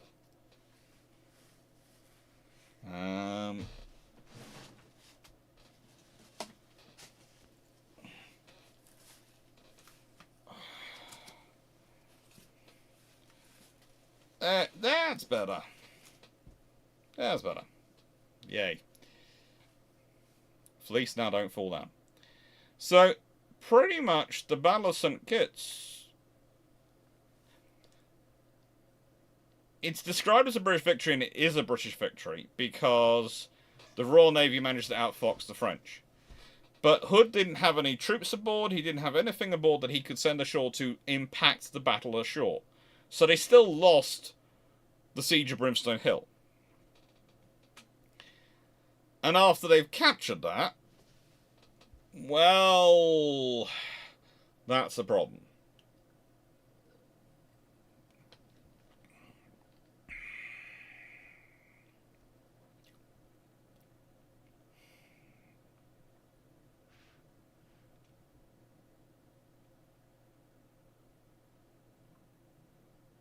Now it's just the shiny five-head. Oh, good. I am not putting on powder and makeup for you, Dan, just because you would like it. You think I should. You know, nicest way, I have said before, I am not putting on that. I even have fun when I do TV work, and I go, nope. I have had to have it done occasionally in the past because of the lighting they want, etc. But, no. No.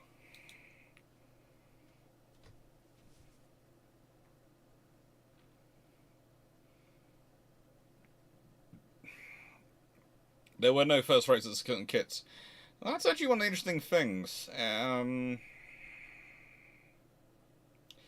Major Verdun, I think Dr. C has confirmed that all the ship AI on Warspite will have no way of connecting to nukes, just for those worried. She may torpedo a Chinese or Russian carrier, but that's what's worried. No, the systems are entirely connected to computers. How are the fluffy research assistants? They're doing well, Royal Bulwer. They're doing well. They're sort of looking forward to the move. I think they're more looking forward to it being over than the move itself, necessarily. At least put on the old funny Age of Sail hat, Admiral hat for the Age of Sail videos. I don't have an Admiral's hat from the Age of Sail, I think. I do have a t-shirt which looks like an Age of Sail Admiral.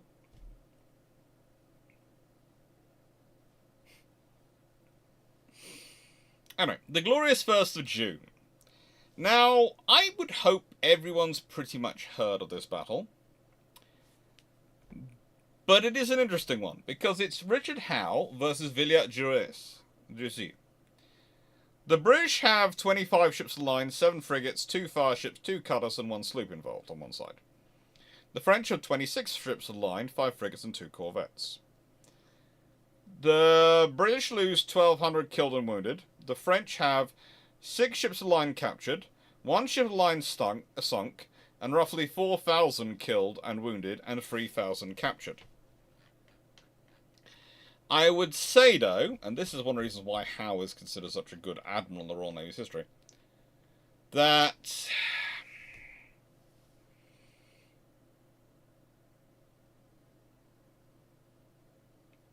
both the French and the British claim victory after this. The British, because they captured so many French ships without losing their own.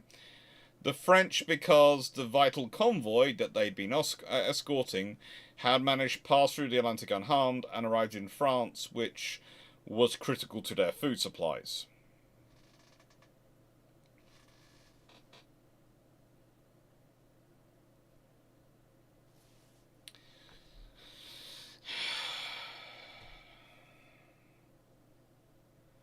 Problematically, I would say, therefore, it's a bit of a tactical victory for the British, and a strategic victory in the sense it continues providing the British with our navy is strong and capable. We actually took on a fleet which we were technically outnumbered by, but let's be honest, that doesn't really count for much in this scenario. And won. It's one more ship. It really doesn't count. It's not. You're not going to break up a line with 1 extra ship.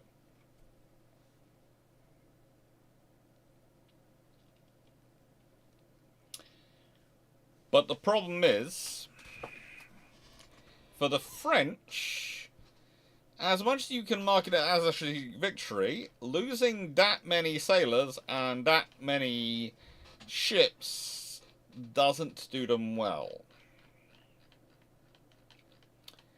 Especially when we consider what is lost. And I have somewhere around here, I have an order of battle. Yes. There we go. There's my order of battle.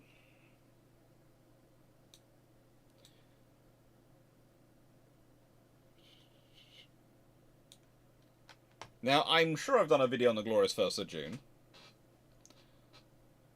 But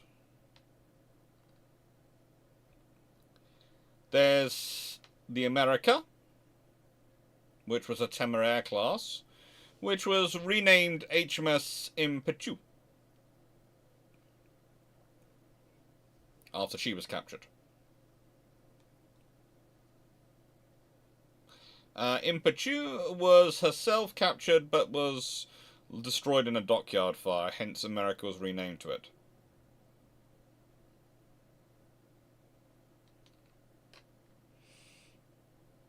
Just became HMS Just, and she was an 80-gun ship. So you've lost 2 74s. And then you also lost Achille, Northumberland, which was a Royal Navy 74 gun ship. No, it was an Naval class, I think. Oh yeah, no. Yes, the French had done what the British did, and I always have to check because they have a couple of Northumberlands in their career. And basically, they captured HMS Northumberland from the Royal Navy, and they kept the name in commission. So they named an Naval class, which was a class of some 74s they built for the French Navy. One of them they named Northumberland, and this is captured back by the Royal Navy. Or rather, captured by the Royal Navy, so at which point they just call her HMS Northumberland. So the French capture Northumberland, then build a new Northumberland, and the British capture the new Northumberland.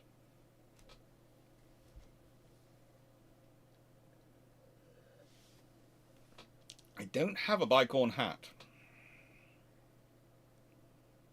At least not from memory. And I'm fairly sure I remember having a bicorn.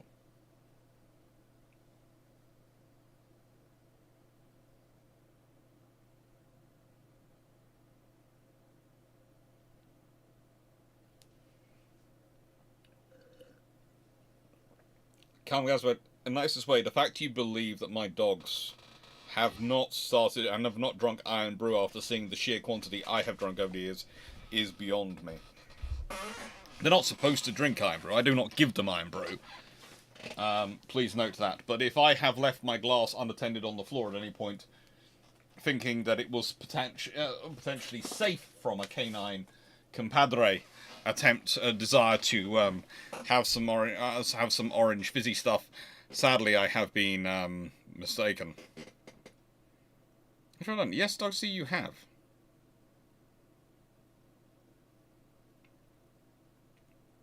I'm sure I don't have a Bicon hat. I have a Admiral's t-shirt, but I don't think I have a Bicon hat. At the moment, currently, I'm fundraising for Scandi Trip. That's it. Link below. Not for a Bicon hat.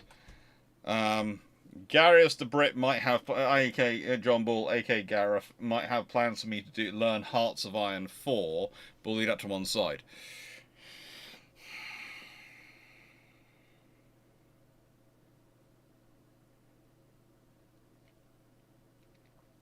Now, the glorious 1st of June, other than that, is an interesting battle.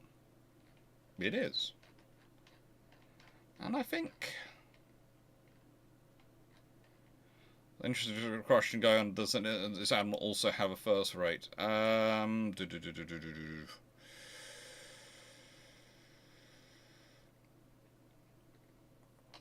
think he was in a first rate, wasn't he?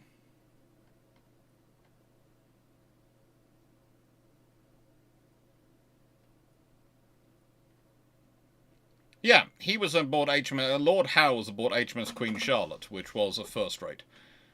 HMS Queen Charlotte was a lovely ship of the line. She was basically a modified Royal George designed by Sir Edward Hunt.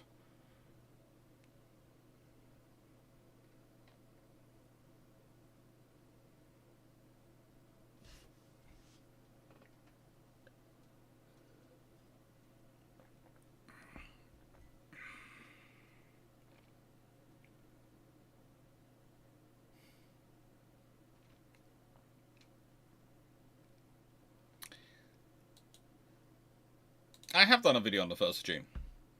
And then we have another scenario she's involved in, the invasion of Trinidad. And this is one of the interesting things which the Thunder Third Rates get up to. She really does get up to... This is the point about the wooden wall. It's very flexible for the British. The invasion of Trinidad is an interesting operation, let's be honest. So, the British turn up with 10,000 soldiers and marines, 9 ships of the line, 3 frigates, 3 corvettes, and 3 sloops. The Spanish have 2,100 soldiers and sailors and marines, including roughly 700 sick, 4 ships of the line, and a single frigate. The British capture all the personnel, and they capture one ship of the line. But I think the other, but at least 3 of them are scuttled. Now, here's what happens. Rear Admiral Henry Harvey decides that, frankly, he has Prince of Wales, which is a very nice second rate, 98 gun second rate, and HMS Invincible, subject of this video, 2 frigates, 3 sloops, and some transports with him to carry out the attack. That's pretty much his focus. When they get close, though, and they start anchoring in order of battle within the shot range of the Spanish batteries and the ships of the line, they have all their sails set and ready for sea, in terms of the Spanish, so they think they're going to come out to them, and then suddenly the Spanish ships burst into flames.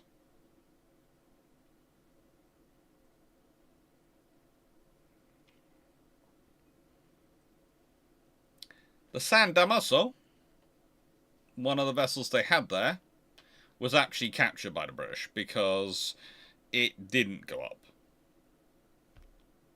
But Yeah, then basically the British turn up at Trinidad, and they are positioning themselves ready to invade and ready to get in there.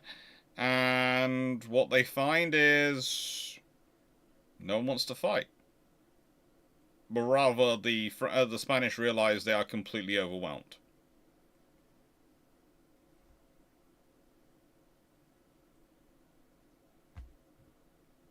And you would just end up with this painting, which shows one third-rate ship of line not aflame, and all the others aflame, burning furiously. So the San Vincent, an 84-gun second-rate ship of line, goes down in flames. The Gallardo, the 74-gun ship of line, goes down. The Arrogante, 74-gun, goes down. The Santa Cecilia, 36 guns, goes down. The San Damaso, that 74-gun vessel, doesn't.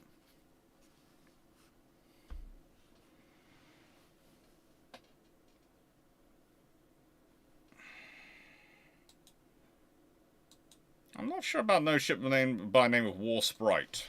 War Sprite.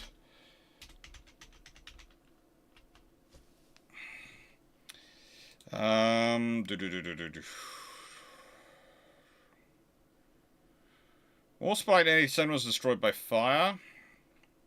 War Sprite 1756 was broken up in 1801 after being renamed Arundel. War Sprite 1766 was renamed as HMS Edinburgh in 1721, and War Sprite was launched in 1506. Sold. Yeah, they don't. I think you're right. I don't think War Sprite. Oh, Bicorn hat maybe not Sprite. Dan, stop it. Now, Royal Oak, the final ship we're looking at today, and her history. Well, she has, let's see, the Battle of Grenada, the Battle of Cape Henry, the Battle of Chesapeake, and the Battle of the Saints. Now, I think the ones we're doing are the Battle of Grenada, the Battle of Cape Henry, and the Battle of Chesapeake for her. Excuse me a second, someone's just come to the door. I'll be back in a second. What's the problem? You okay? Oh, you want some that move? Okay, I'll quickly do it.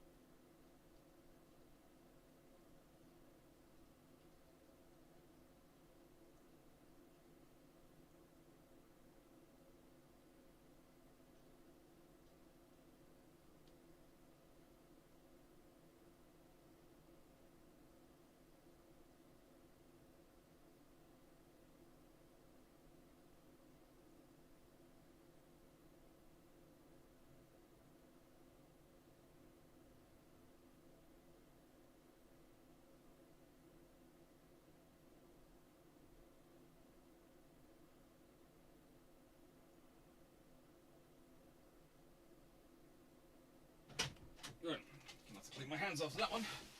Ay, caramba. Apologies. Seriously, I never realised we had so many weird things all around the house. You know, you're moving house. It's only when you're moving house you realise just how many random lumps of concrete which are shaped like foxes and frogs and toads, etc. you have round your house. Ah.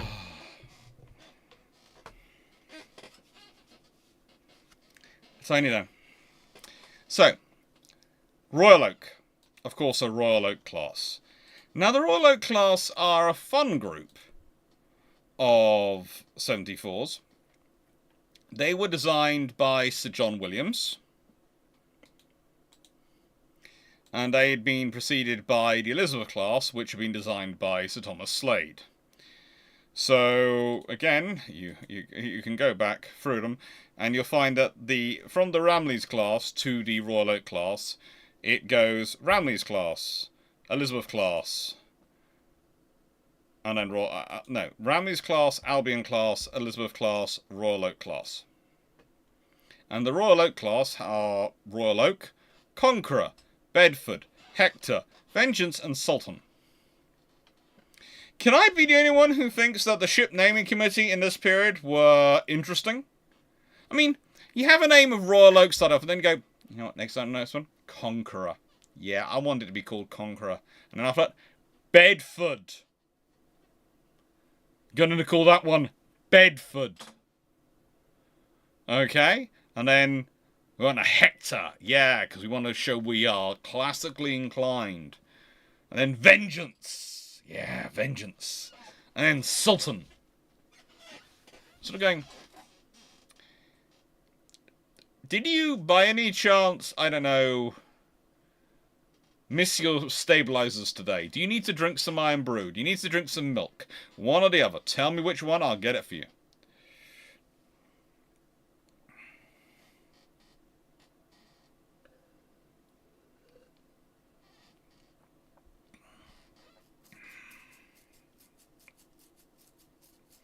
After all, to paraphrase George Carlin, that's all your house is, a place to keep your stuff while you go out and get more stuff. I prefer to avoid the going out part as often as possible. My view of going out is if I'm meeting people or if there's a gym. Otherwise, there is these things called delivery drivers. And I do not want to be bad about keeping them employed. I feel it is my duty to keep them employed. Basically, I'm not. Please note, not a shut in any way, shape, or form. I go out for to meet family and friends and do all this sort of travelling, but the amount of reading and stuff I do, especially lately with the house, I haven't gone out as much, even as much as I used to, and I enjoy it in a way. I get to go through a lot of history, but I do say that these lives are my social life, which is why not doing the Thursday lives is probably silly for me, but it's sensible for July, for June and July, because they need to be. I need to do things. So anyway, if you have to name that many ships, I'm frankly surprised there was no HMS My Son Smithers. How about delivery service for archive resources? Robbo, I would love that, but no, the archives make me go visit them, and that's probably good.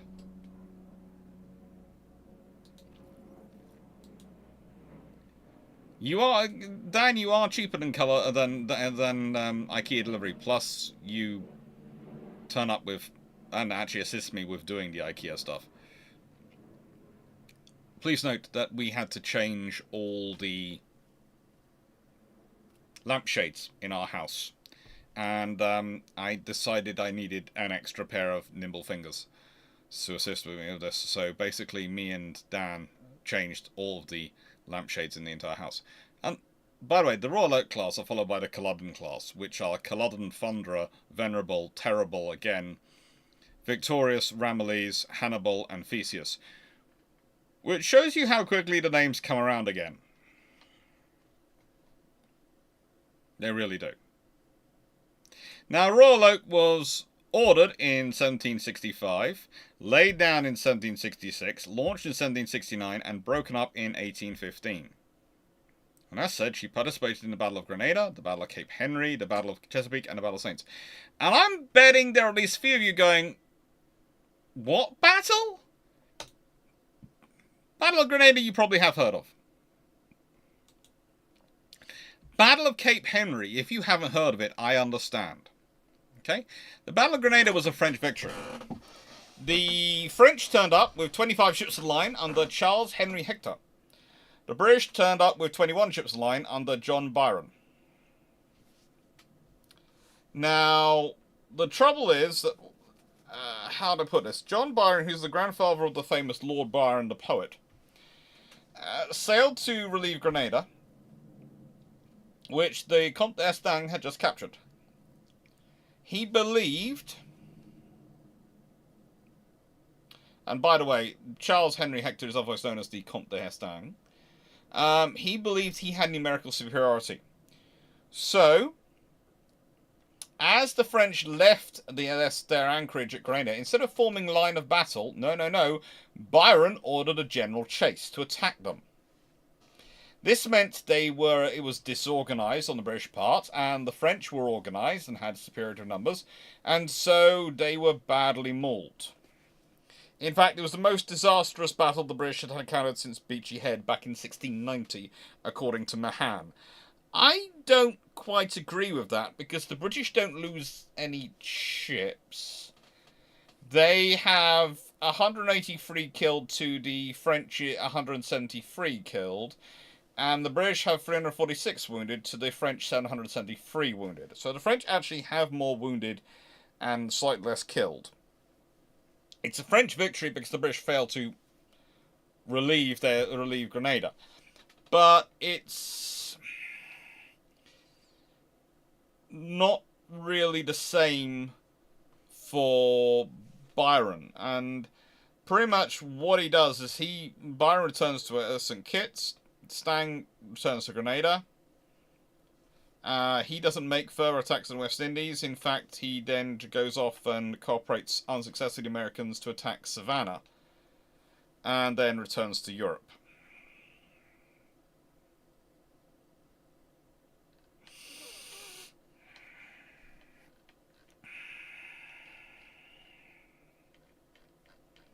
Byron, well,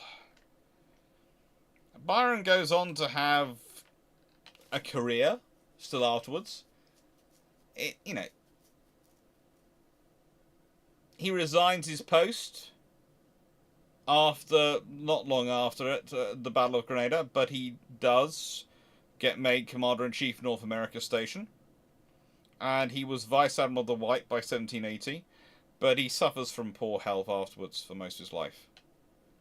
And, yeah, it's not a well thought through battle. It's a battle where he places all his faith in the intelligence he's got, the information he's got, without verifying it himself. And that's a problem, really. That truly is a problem. You have to... Intelligence is always useful. But you have to make a judgment call as to its veracity, which is why it's important sometimes for senior officers to know sources, which is why some of the very senior officers were read in on things like the breaking of the Enigma, etc. So they would know the veracity of the information they were being given in order to make their judgment calls.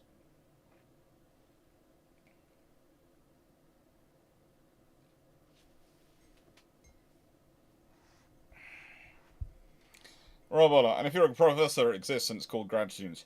Yes and no. We don't really do that in the UK. Mainly because that's not sort of the methodology of how you treat grad students. At least I was never treated that way. And if any of my colleagues have been treated like that way, the professors would have found themselves with me talking to them for a while.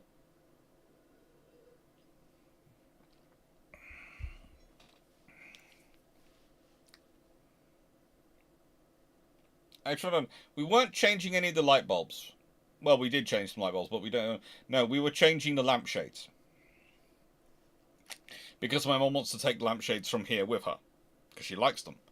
And so we've changed all lampshades in the house because trying to sell a house without lampshades looks weird.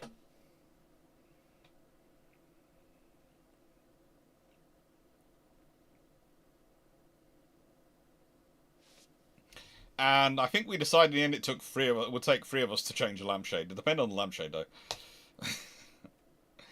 Now we have the Battle of Cape Henry. Now, Cape Henry is one of those battles of the American Revolutionary War which is often forgotten. And let's be honest, the admiral involved on the British side was Mario Arbuthnot. You might have heard of the name earlier when we're talking about various captains of ships. And the French commander is Charles Sauchet. The British have 8 ships of line. The French have 7 ships of line and a frigate. And it's really part of the Yorktown campaign. It truly is. Now,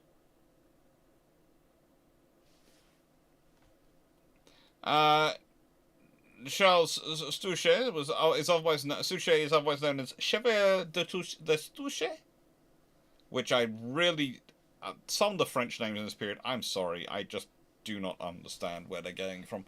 But anyway, he was asked by General Washington to take his fleet to Chesapeake to support the operations of Marquis de Lafayette.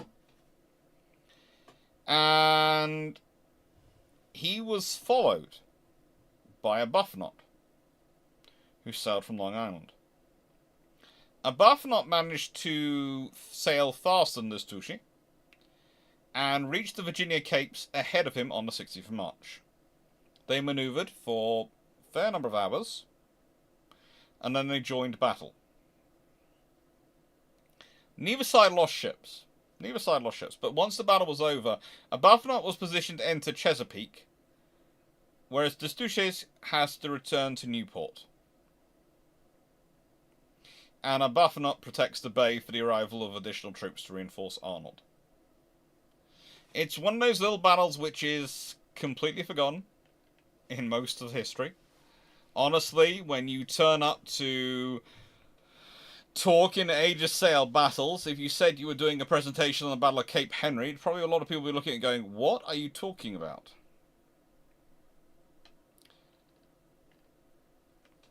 One of the interesting things about the battle is that it was kind of focused. There's a whole dispute as to which ship was the Stouchet's flagship. Now, it was potentially Neptune. That's certainly claimed by some. But the fact is, they also have the Duc de Bourgogne, which is an 80-84 gun vessel, which was fitted as a flagship. So that could have been it. Okay, it could be the 74 gun Neptune. It wouldn't be the first time a French officer chose not their most powerful ship in their squadron. It was definitely not the Concurrent, which was basically the centre of the fighting, and got blasted at. The Ardent got quite heavily damaged as well. She was, of course, the HMS Ardent, which would not be recaptured until 1782, after the Battle of the Saints.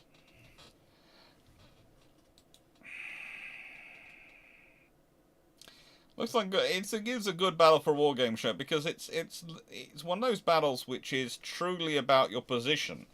You see, whilst the US Congress voted thanks to the Stooges for actually doing it, Washington was actually quite annoyed. And he wrote a letter critical of him, the Stooges. And the letter was intercepted by the British, published in a British newspaper, and it caused Comte de Rochambeau, the French army commander in Newport, to criticize Washington.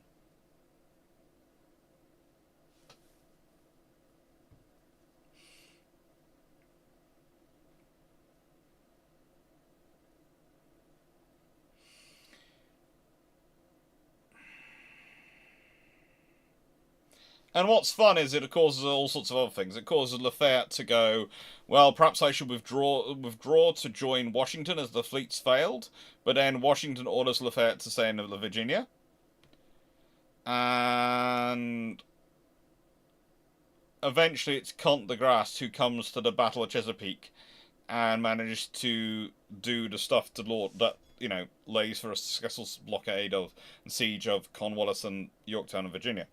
It's one of those scenarios where the Royal Navy wins this battle, but they don't win it well enough, and then the French turn up with a larger force. The thing is, what's also noted is the French were risk-averse.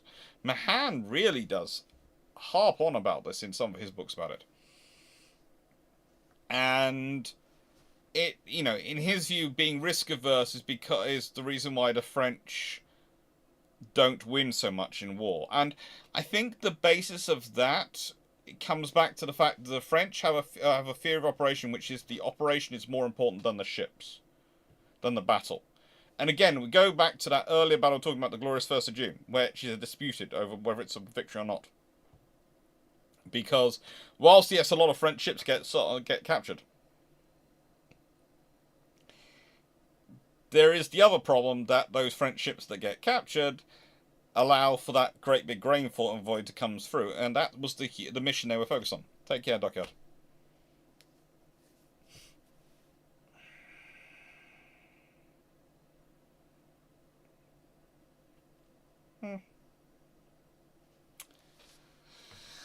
So there we go. The Battle of Cape Henry. And then finally we get to the Battle of Chesapeake, where a lot of these ships were involved. A lot of these ships we have discussed were involved.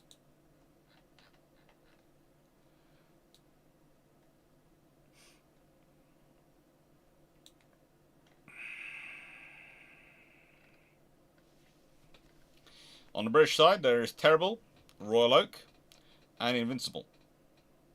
The Invincible is in the van, under the command of Captain Charles Saxton. The van is, of course, led by Rear Admiral Sir Samuel Hood, on board the Barfleur, the second-rate 98-gun vessel. Royal Oak is in the centre, with Thomas Graves himself. Actually, second ship behind first ship behind HMS London, the second-rate vessel, which was the flagship for Thomas Graves. And Terrible, well, that's the first ship in the rear, which became the van during the battle, and the van became the rear during the battle.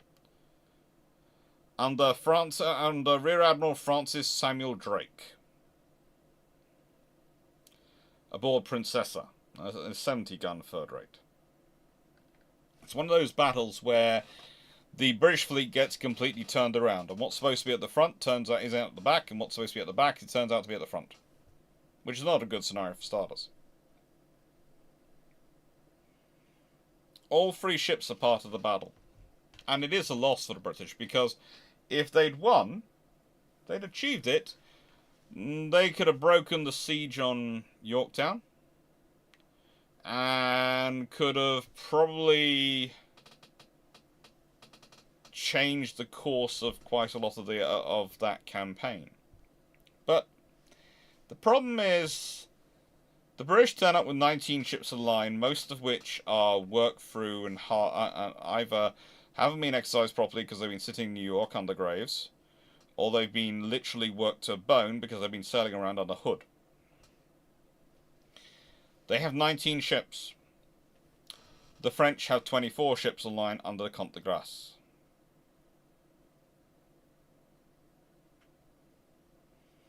The British suffer 5 ships damaged, 1 ship scuttled, let's call it. Let's say that's what happens with the Terrible. We'll go with that. But they try their best. Hood certainly tries his best. And I would say so does Drake. Graves, I'm less sure of. So I've done a discussion, I think, on the Battle of Chesapeake, and as you can tell from that past history, I'm not exactly, how do I put this that enamored with Graves. Graves, to me, is a fairly good captain, a fairly decent political admiral, not a very good necessarily commanding admiral. He does do the battle.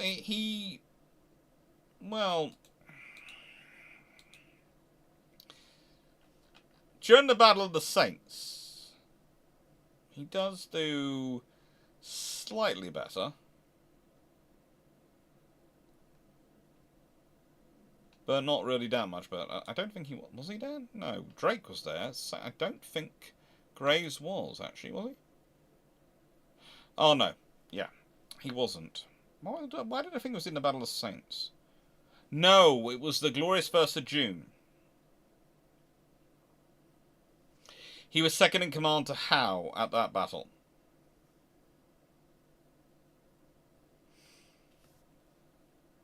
Apologies, I misread my notes. Or rather, I managed to skip to the wrong line in my notes. This is why I should not have notes next to each other. I think the really problematic thing with Graves, to me, is that if we consider Arbuthnot, Mario Arbuthnot, who we talked about earlier in the Battle of Cape Henry, he was a skilled officer who'd achieved that. He is replaced by Graves. Arbuthnot is an active commanding officer. Graves is more of a case of, I want to see what's going on and make my mind up when I have all the information.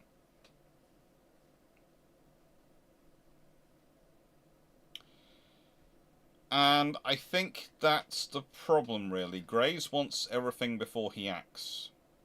And that's why he never managed to take advantage of things.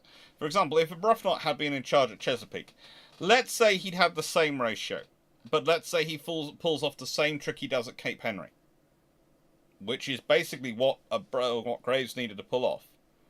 And that could well have been what Graves mentally was thinking about doing, because if the British had been able to sneak in behind the French and get into Chesapeake Bay and stop the French getting in, then the French would have been cut off, and it would have allowed a lot of supplies to flow into Yorktown, and the French fleet would have had to go off somewhere else, especially with the storms going on around them at the time.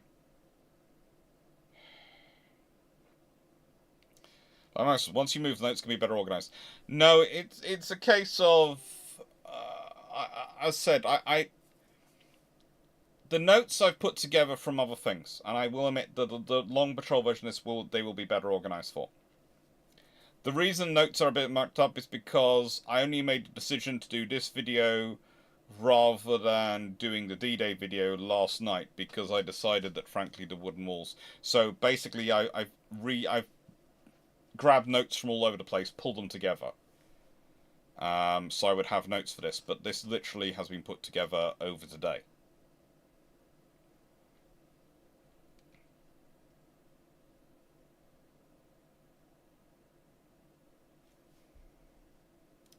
Thank you, Robola.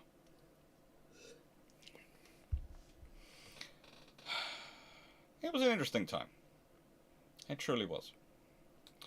Anyway, that was a bit of an overview of the wooden wall. It was trying to sort of be a bit of an introduction to the wooden wall, with a few other things chucked in.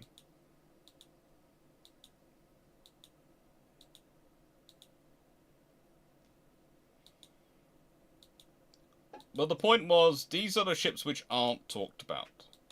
Again, it's kind of like in World War II. You know, how often do you see it written as this HMS, this battleship, this aircraft carrier, this cruiser, and this X number of destroyers? You don't hear about the ships to make up the line. They're ships of the line. That's their role. They are part of the line of battle. They're part of the battle. But they're not the capital ships. They're not the status ships of it. That's why we had this sort of video to work through the wooden wall. It's kind of like, again, I have to say, it's a bit of The Office. Although I think I probably should do some more pictures of The Office. So, to show you all what I've been working in for the last few years. And please excuse the mess because, as said, it is still being sorted out. So, you know, we've got this. This has been The Office. Got some lovely paintings up here from supplied to me by Naval. We have my window, and if we go back, you can see, you know, that's quite a nice little space. Lots of orange paint because I decided I liked orange walls, and that's how we do the lighting here. And this is a pretty cool system, I have to admit, this camera, because you can do sort of things. Yeah.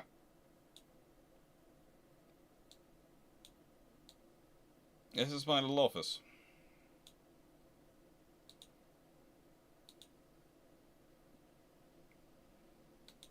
The wooden walls of naval history for this office. And the wooden walls today. So, I think, judging from where we are in the slides, I've had slightly less questions than I thought I was going to have. I must have been factoring in more questions.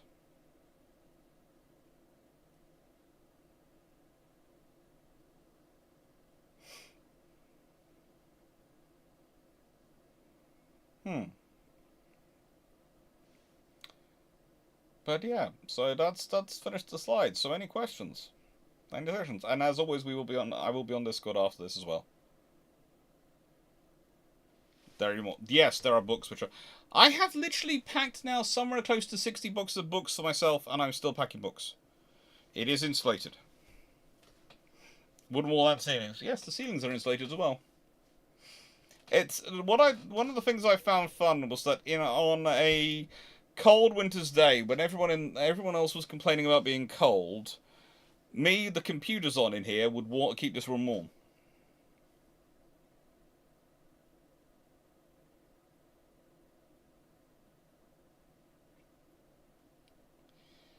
Nice room. Why do people forget that Royal Navy paper ships are based on reality? Don't be considered compared to the German and Russian paper ships. Well,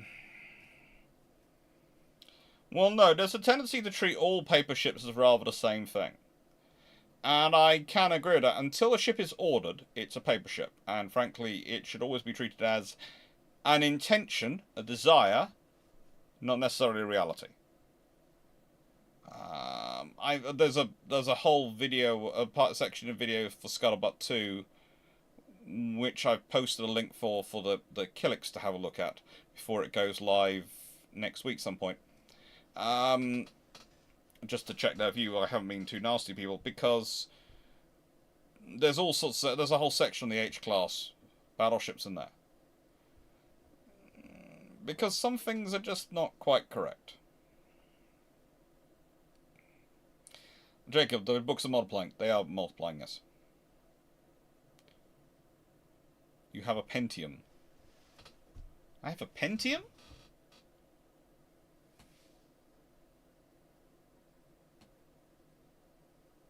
No, I have AMD.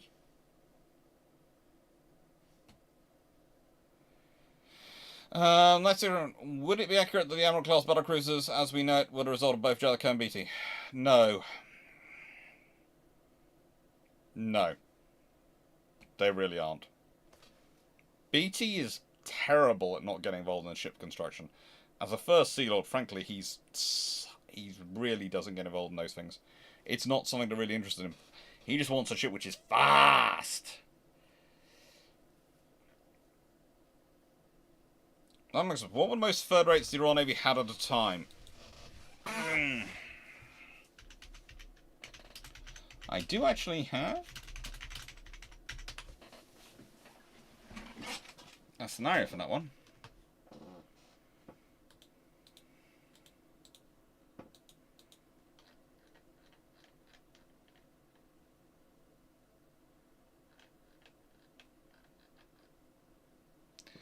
I do have a scenario for that one.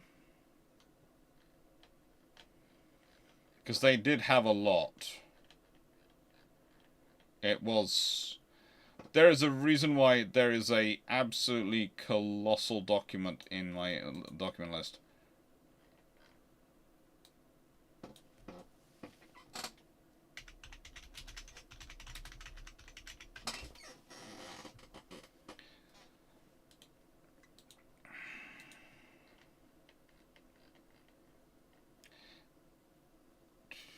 At one in 17 in hang on, let's go through this. In 1814, this is after sort of at the end of the Napoleonic Wars, the Royal Navy has 103 third-rate ships lying in commission. At various points, they peaked at about 110. But if you consider back in 1794 they had 71, they'd sometimes have more, sometimes have less. Also in 1814, it's kind of regular in that they have 360 sloops of war, gun brigs, cutters or schooners in sort of commission. They have 25 6 rates of 20 to 24 guns. They have 134 fifth rates in 1814. They have 10 fourth rates. They have 7 second rates and 8 first rates in commission. Whereas in 1794 they'd had 5 first rates and 9 second rates in commission. But yeah. They'd also only had 8 fourth rates at that point.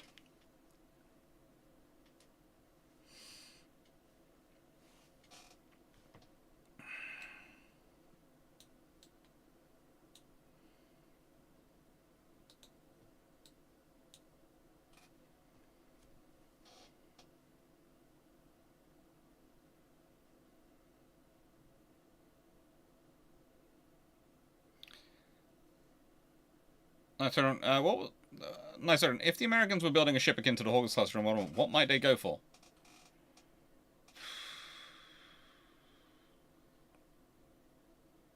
No idea. I would have to do a lot of research to try and figure that one out. Because for the Americans, because the Americans don't really are building capital ships, i.e. battleships and destroyers, they don't really have much of a cruiser scenario going on, other than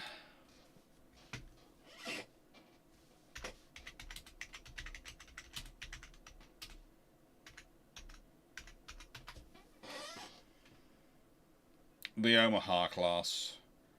And I'd say that is, broadly speaking, their equivalent of the Hawkins. I think the thing is, I have this feeling that if they had something other than that, they had something being built at that time. Because the Hawkins, you have to remember, are light cruisers. I would say you're pretty much dealing with the Omaha class, realistically. But that's not really gonna help. Because, again, the Hawkins is a different model of what you're doing for. So it would be interesting to work it out, but it would be a lot of to try and give you an accurate answer, or as accurate as you can give it that scenario. It would take quite a bit of research. I said, why don't the Canadians consider Canada was arbitrary the meanest thing to see what works and what doesn't, and what can be improved? Because I don't think it was. There's arguably the states in Australia, the various scenarios in Australia were closer to that, and no one likes to think of themselves as part of a human experiment, so no.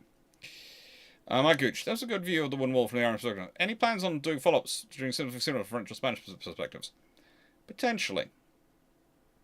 Potentially.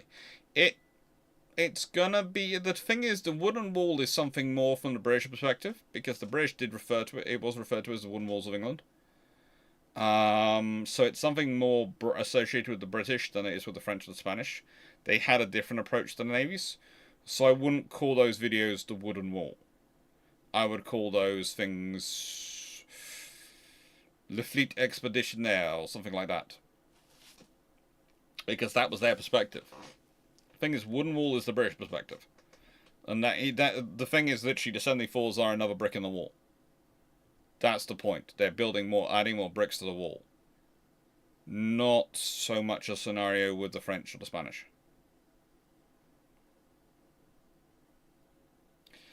Did the RN have more ships at one time in Age of Sail or at the start of World War I? Ooh, probably at the start of World War I, because the start of World War I is the only time the Royal Navy's actually been building up prior to a war properly.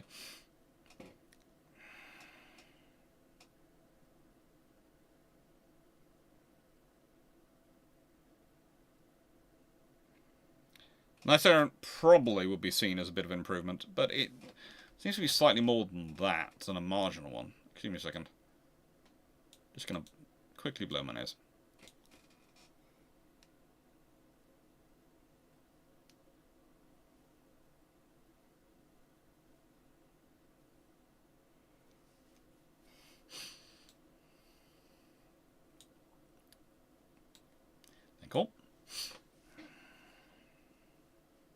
Can I make a suggestion that you borrow a 360 camera before you move out completely and take some photos and thing as a keepsake? Guaranteed you'll miss it once you move. I am planning on doing a full video of the place before we move out.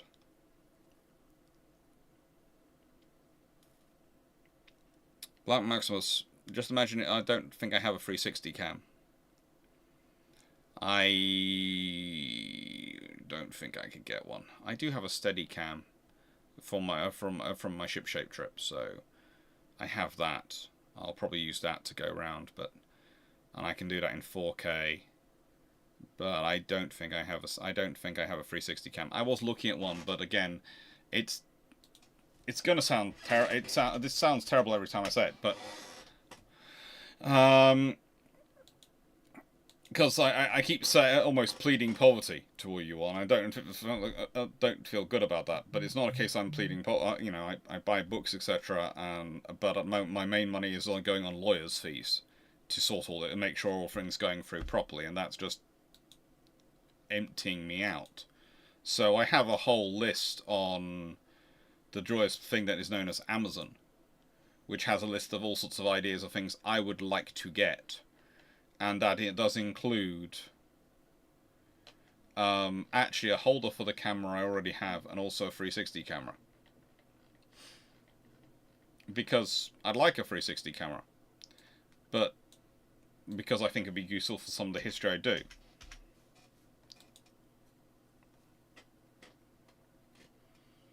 But the thing is, the decent ones which do it at a level at which I could use for naval history, sort of the Insta range, etc., are all 400 sort of roughly pounds, and yeah, that's not an option amount.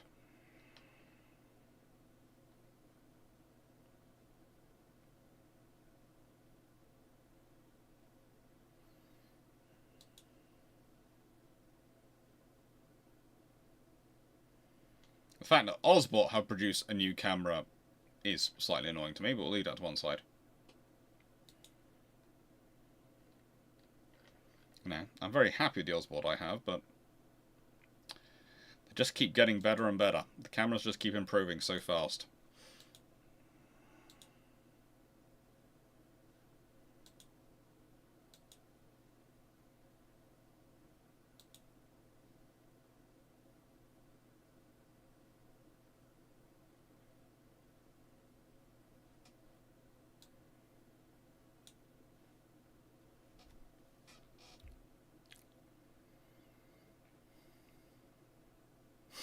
Just mentioned if the Royal Navy had over 100 armoured cruisers in World War I or World War II, or 100 heavy cruisers in World War II, it would have been an interesting scenario. See, Mark, how much flexibility comes from the vastness of the wall compared to the latter iron castles, where the individual ship was much more flexible? The wooden ships were fairly flexible. They were very, very flexible in terms of their operation and what they could be done, and they would often be re-rolled to many different things throughout their career. As I was doing when I did the key ships on the, you know, the Africa's Sisters and the Inflexible class and those sort of things. They are re-rolled and rolled into many different duties. But the point, broadly speaking, is you end up having to go with the steel, the iron and later steel ships because that's what everyone else is going with. And the wooden ships are the sailing ships. Let's put it this way. Being able to maneuver around the world with the flexibility of not having to wait for the wind, not having to follow those routes. One of the reasons why so many battles take place in the same places is because those are the points at which the wind and tides come together, and that is roughly where the ships are going to end up. You know they're going to turn up roughly here, so that's where you position your fleet. Once you have independent power and the ability to move your fleet truly wherever you want without worrying about tides and wind to the same extent, definitely, still worry about it to an extent, but not to the same extent, then you change those scenarios. And that's why we stop having those fleets. That's one of the reasons why, if we consider Cape Trafalgar,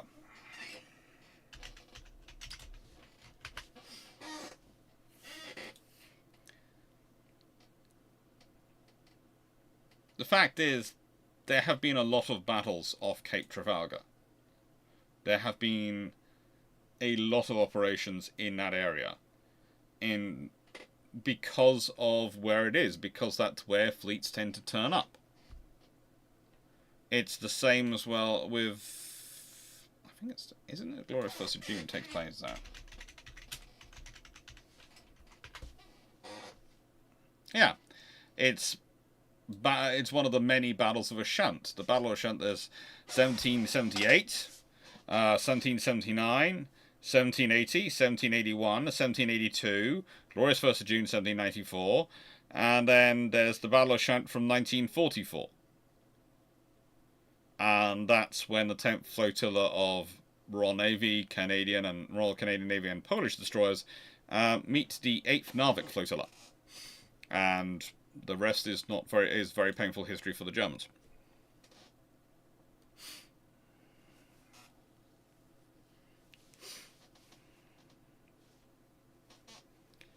Considering that HMAS Australian weren't laid down until 1910, what if they were labelled Ironclads instead? They'd have been a lot more useful in many ways, but they'd also been more expensive.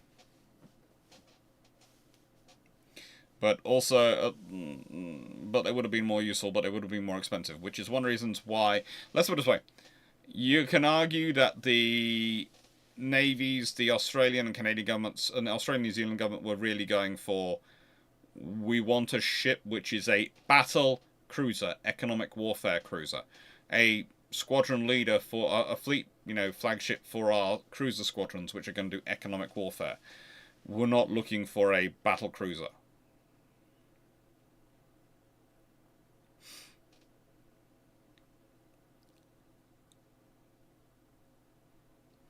I'm sure Anson was involved in this somewhere. Yes. I think I might have done a video about Anson. I seem to remember doing something about him.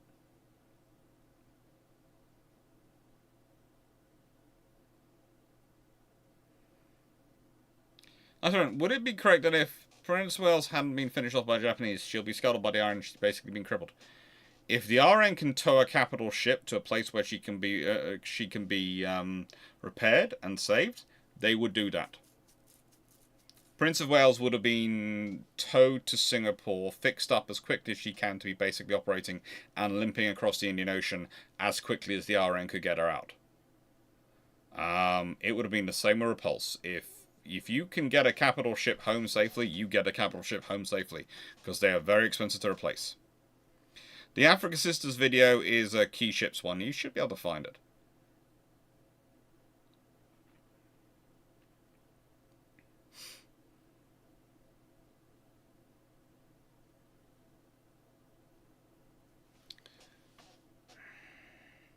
That's right. Is the wooden wall not a reference to the Athens wooden wall? Yes and no.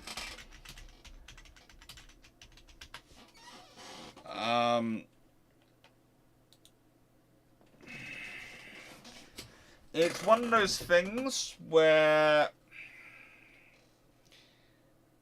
how do I put it?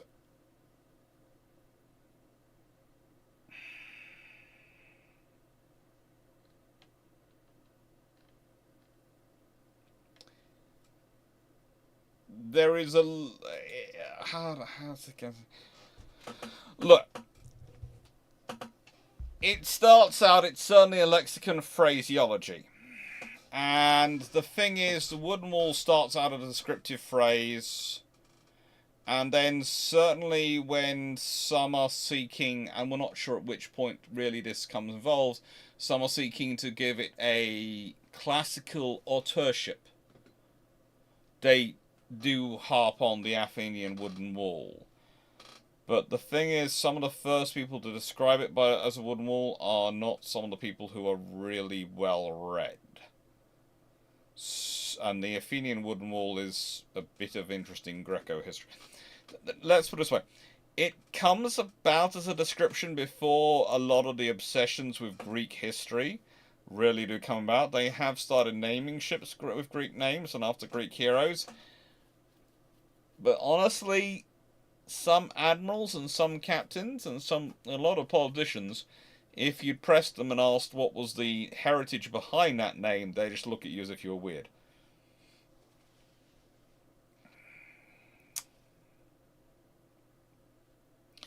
Blackmax says, was the second rate worth it? Would it have been better to just buy a first rate or third rate, more third rates? I'll be doing a video about the second rates in a few weeks' time, so I'm going to leave that to that then.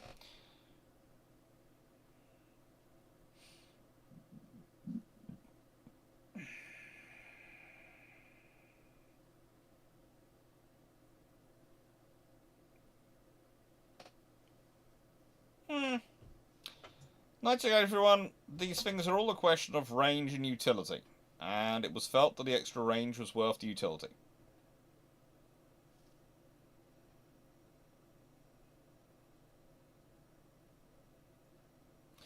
Michael Cooch, World 1 Town Class, ubiquitous mass product, turned up the shiver. Was there an Age of Sail Gaunt?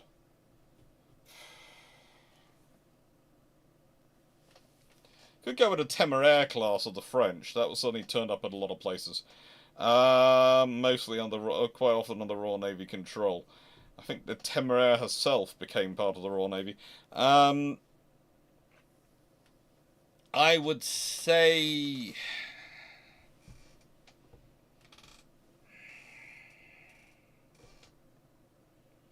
you have quite a few frigate classes, but the thing, what happens, especially with the pace of construction, is often you have things like I was discussing with the third rates. Realistically, what you have is a core design, and it's evolved upon. So almost the successive classes are next batches of that, rather than being a new class. They're often the next batches of that design, modified with some experience. So a lot of the classes are kind of like the town class.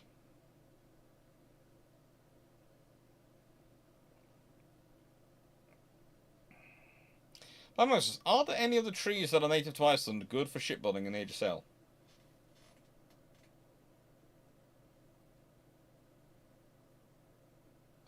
I don't think so. Take care, Paul. Get well soon.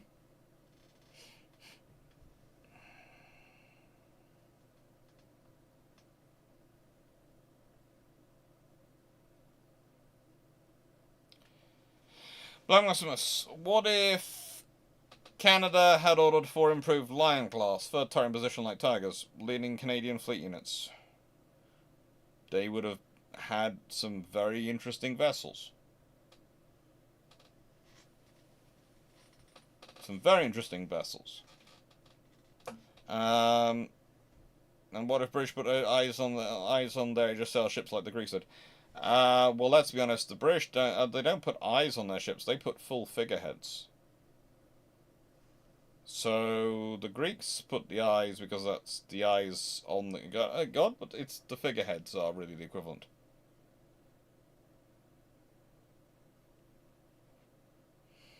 Suma, you're not the only one with random stone, concrete, cast iron lawn nonsense. My family has acquired a full-size concrete dog, multiple chickens, a squirrel, pig, turtle, a 4-foot petrified log, and 1 ton boulder. 1 ton boulder. Oh, good lord. Here's me thinking we're going to have fun moving the monkey puzzle tree. Don't get me started. That thing's got a massive pot. It's a pretty tall monkey puzzle as well. It's the same height as me sitting in this pot. Needs a new pot, I think. Right then. I'm going to say last sort of 15 odd minutes. And then I will have a quick break and I will appear on Discord to chat away with you all, if that's agreeable to you all. Thank you everyone for being on here this evening and chatting away, and yeah, I hope you enjoyed it.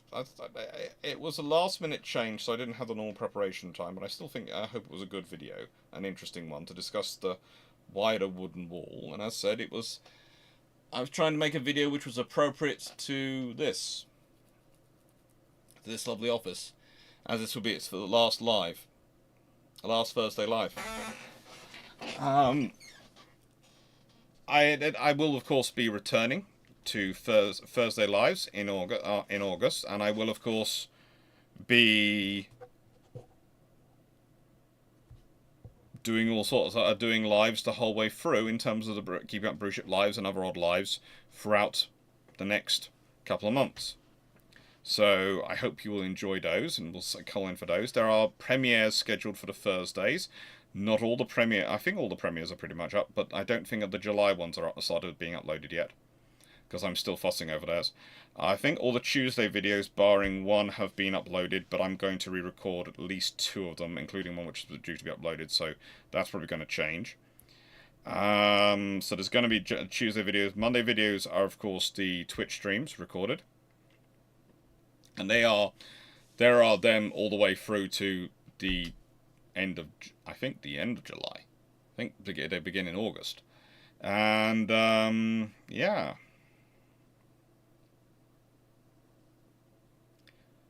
I'm surprised that reply email references space-based fanfiction. Oh, good lord, what has Gareth signed us up to? Dan, check it quickly. I know you're still on here. Go check quickly.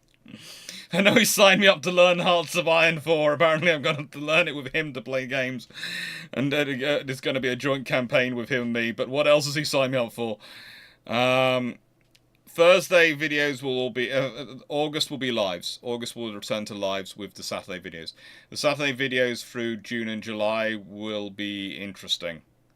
They will be interesting. The Saturday videos will be slightly different than normal history being. The Thursday videos will be premieres, and the Friday videos will be key ships, key aircraft, continuing on that cycle.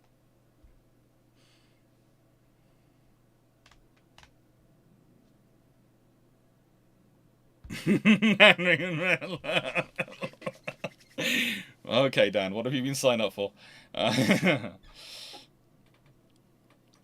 Anyone here play Foxhole on our Drux server? I'm not sure. Right, what else we got coming up? Next week, it's Carriers of the Warfleet, which I hope you will enjoy. Then it's Damage Control, which is one of the ones I'm re-recording. And then it's Imperial Japanese Naval Aircraft Squadron, which is the other one I'm going to re-record. Unicorn's done. War Military Ships is done, but I'm going to re-record it. And Bogue Ruler Attack Class is done, but I'm going to re-record it. Fun times.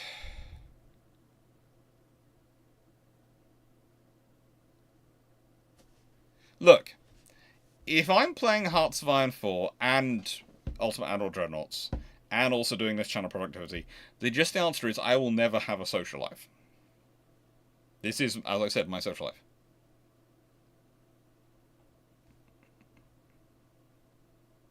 That is the whole point. We are literally going to Narvik first. They reversed the entire thing. They just let's just get Narvik out the way first, get him through it, and then hopefully he'll be normal and sane for the rest of the trip. Rather than sitting there going, it's this many days to Vampire. It's this many days to Vampire. It's this many days to Vampire. We arrive in Sydney. Where's Alex gone? We've lost him. Where is he? Photo comes through on the WhatsApp. HMS Vampire. And they're all going, we can track him by the photo. Where's he taking the angles from? Another photo comes through. He's getting closer to where is he? It was fun.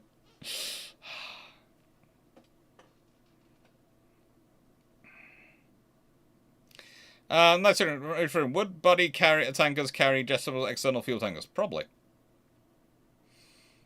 Thank you very much, everyone, and hope you enjoyed.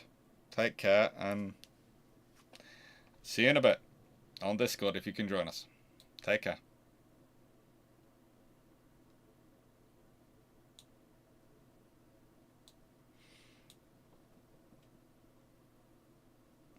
Magruch, face it, you're going to re-record all of them. It's just Berkness to you.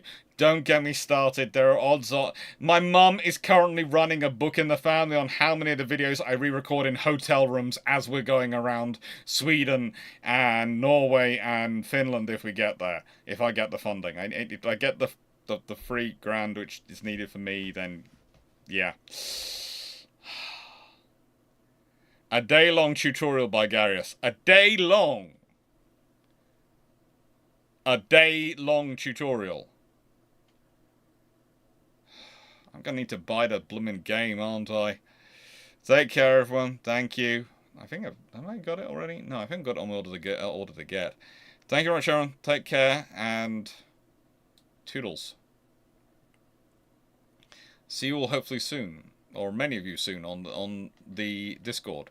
And thank you everyone who's been here. Blackbear Maximus, Dan Freeman, Michael Hooch, Knight6831, Jacob, thank you. Thank you, Ten of Cleverca, thank you, Ju Petchinen, thank you, Blackbear Maximus, Colin Cameron, Steve Clarke, Raptorat, thank you, Stephen Meyer, thank you, DJ40, thank you, Albert Zaski, thank you, Edris Ford, John Shea, thank you everyone who's been here. Paul Amos, hope you get better soon.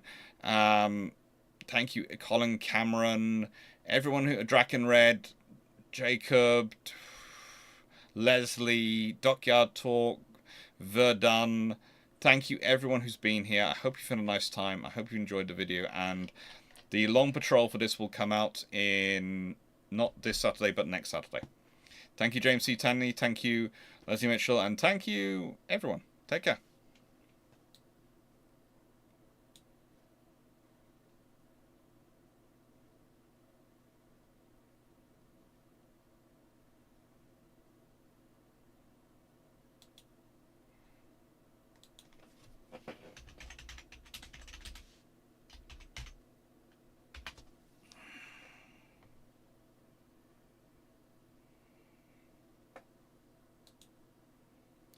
I'm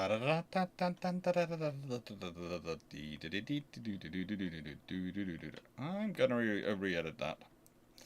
That one's gonna be redone. That one's gonna. I'm gonna need to do 6 videos tomorrow. That's gonna be fun.